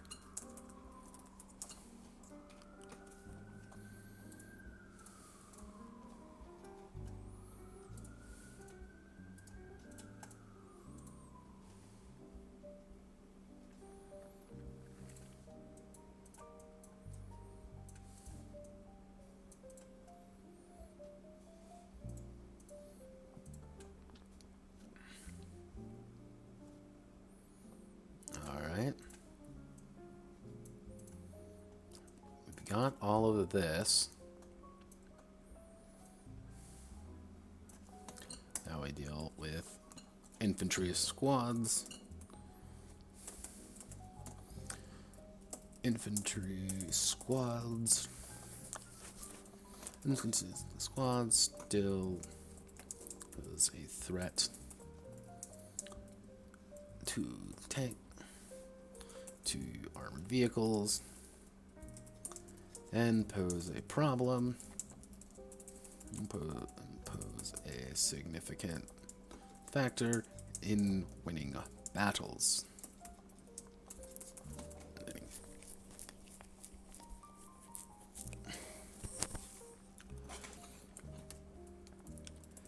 Infantry squads squads are the only. Infantry squads are rated by their combat rating of either 0, rookies, to 5, elites.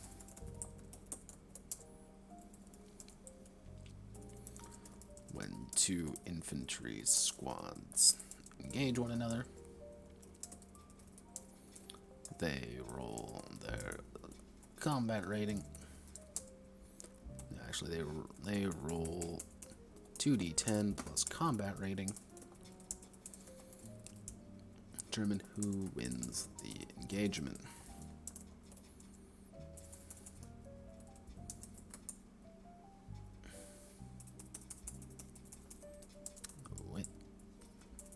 Winner of the engagement rolls 2d10 plus modifiers plus a C combat rating in damage to the opponent, while the opponent deals 1d10 plus modifiers damage to the victor. What that is, this is effectively attrition. And it's like, if you're just outnumbered and outgunned, like, there's not much you can do.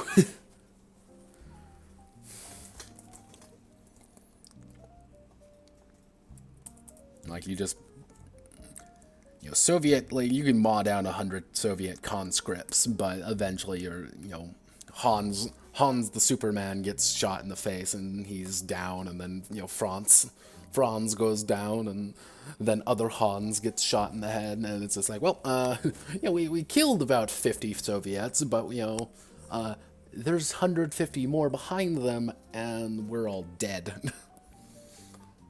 Welcome to Soviet fighting tactics, glorious Russia, what can I say? Hoo-ha, hoo-ha, hoo-ha, hoorah.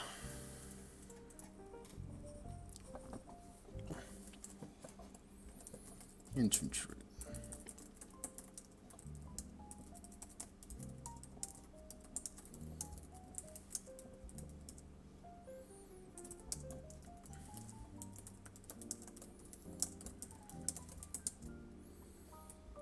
Heavy machine guns, flamethrower, other tools.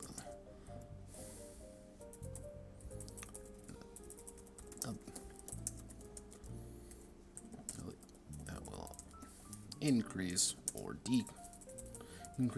decrease the damage they take. They take from attacks and defense, and attrition, and defense and retaliation.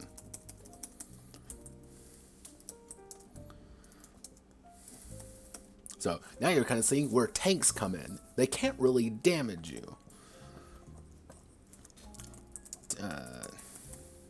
Small arms fire does not affect armored vehicles as much. Armored vehicles as much as their thick plating makes as a majority of fire get shrugged off. Infantry squads may possess AT weapons, which have a damage value similar to main guns.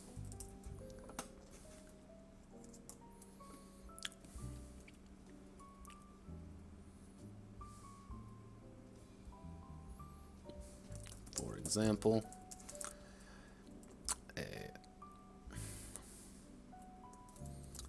a Finnish partisan squad can be armed with Molotov cocktails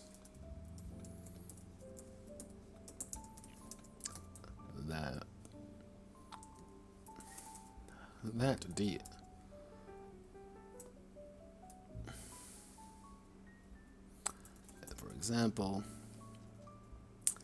an infantry squad can be armed with an anti-tank rocket launcher,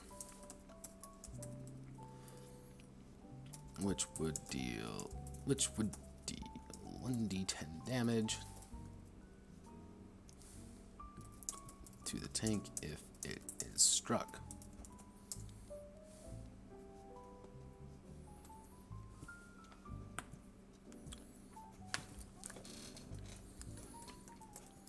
Other weapons and still prove dangerous, such as Molotov cocktails,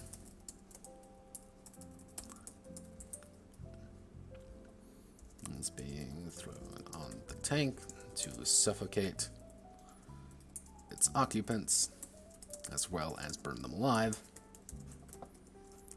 or sticky bombs to blow treads.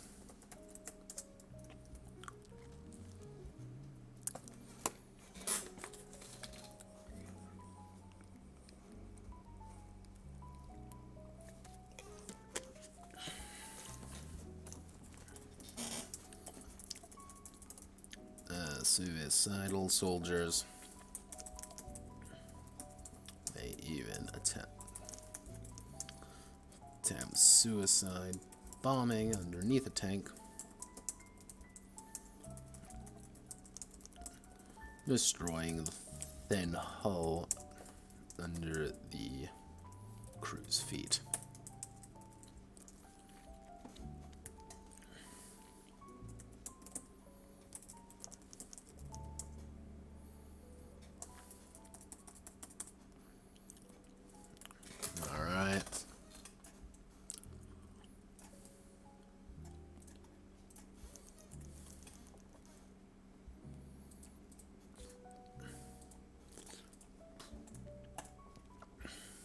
I'm just going to write a side note here, so seed note. Actually, I'm going to call it combined arms.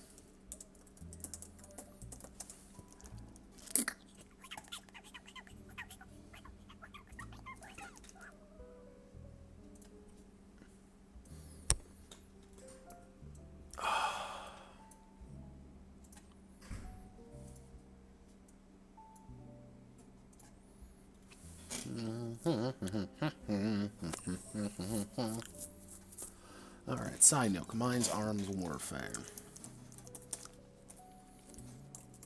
Tanks and other armored vehicles are used in conjunction with infantry to launch spearheads, defend them in advances, and generally provide support. In Iron Caskets, this is no different. Infantry are the backbone of the army, able to take and hold strategic points on the battlefield, as well as tie up the dangerous anti-tank squads or engage AT guns firing on the crew. However, they also require the crew to assist them in pushes and cover them from enemy fire.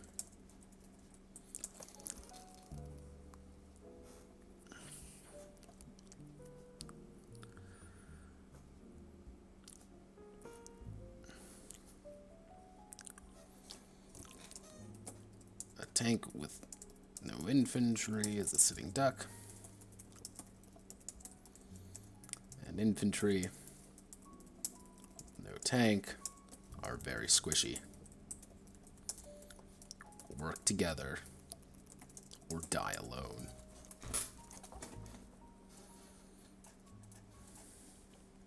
And insert table, paste, combined arms warfare.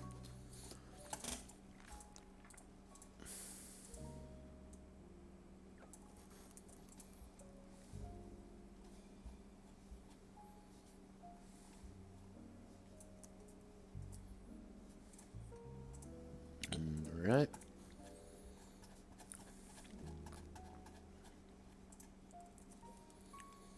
This is a massive, God, how big is this? 6-page section that is a little bit thick for my liking. Yeah, it is a little bit thick for my liking, but it needed to be put into this game, put into here, because without it, you lose something fairly important. So, how war is conducted. Heading 3. Heading 3. Heading 4.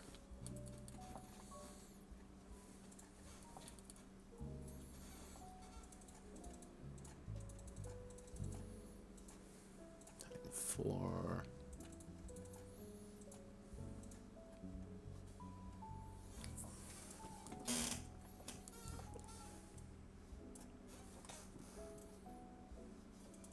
Everywhere section, everywhere.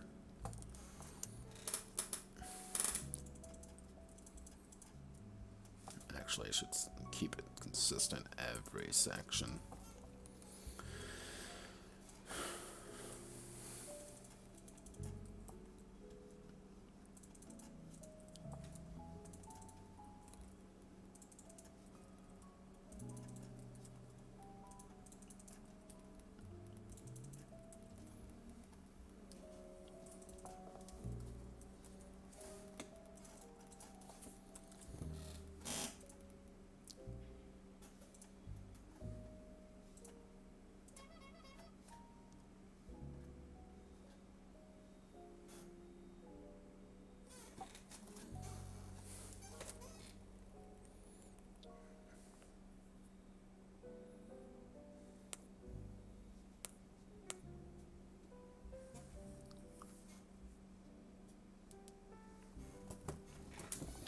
Yeah, it takes a number of turns.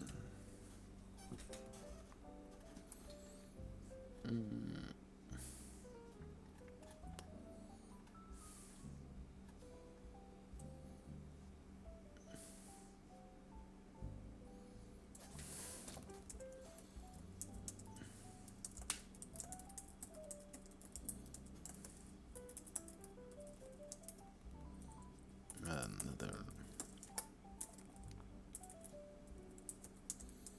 is done using the main cannon. Main gun.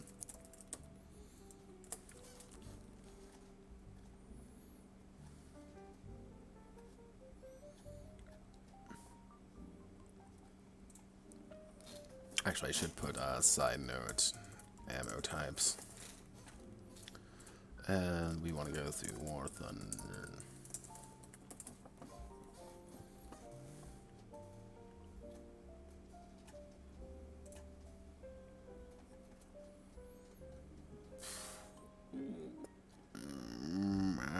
Got a lot of different kinds of ammo. Oh, Jesus.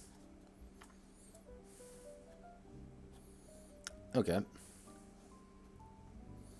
So we're going to break that down. We have armor piercing, AP, high explosive, HE,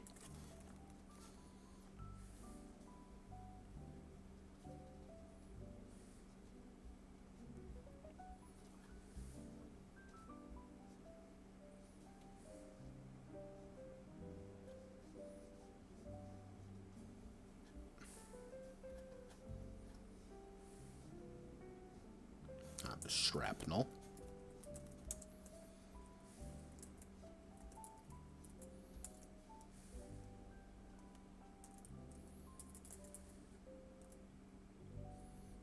heat rounds, Actually, high explosive anti-tank rounds. Heat.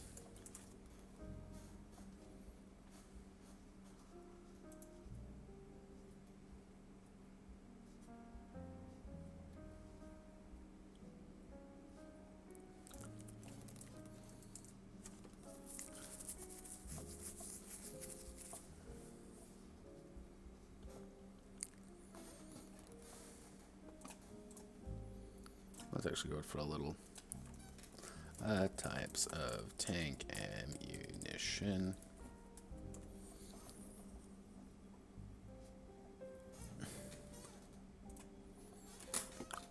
Oh Lord. Oh Lord.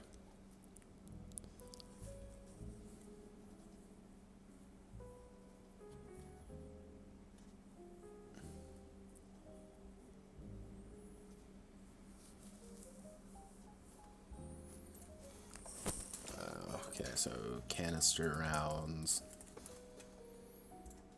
Like cheap.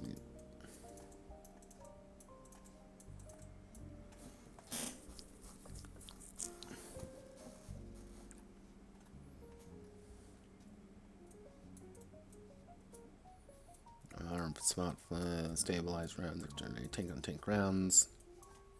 Arm piercing discarding sabot. Hesh rounds.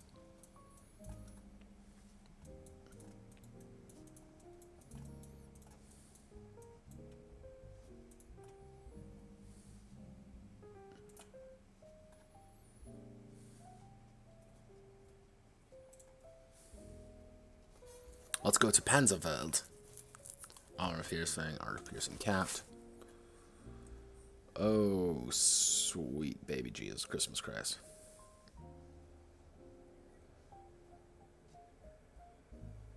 Okie dokie then. I'm gonna work on this part later. But thank you all for watching. I think we actually got a lot done today. We are currently Iron Caskets we're at 27 pages. It doesn't seem like a lot, but we're actually at about 5,000 words. And we have kicked through, if we look at our preliminary notes, the first section of combat.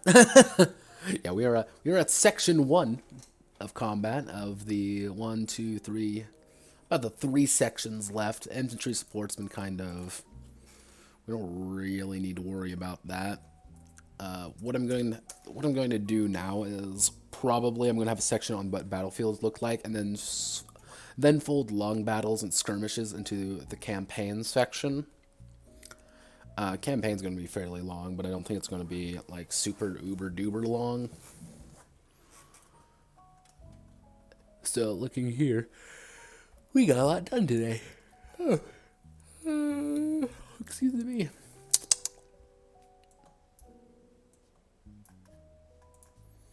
So let's actually check. Perfect. Everything looks good to me. So, again, thank you all for watching. Hope you all have a wonderful rest of your night. This will be uploaded on YouTube. Hopefully, it's either today or probably tomorrow. My goal is to get everything uploaded to YouTube by tomorrow. That's the dream. But memes are dreams. Remember that. So I will try to get as much as I can. I'm currently working on Fists of Chaos. I'm halfway through Fists of Chaos, and we're already on Iron Caskets 4. So looking at about probably 5-6 videos that need to get put up. That won't be too long to actually do. But thank you all for watching. YouTube's the same as here. Notepad add-on. Feel free to subscribe. Feel free to leave a follow in case you liked me rambling to myself for 2.5 hours. And have a wonderful rest of your day, everyone. Goodbye.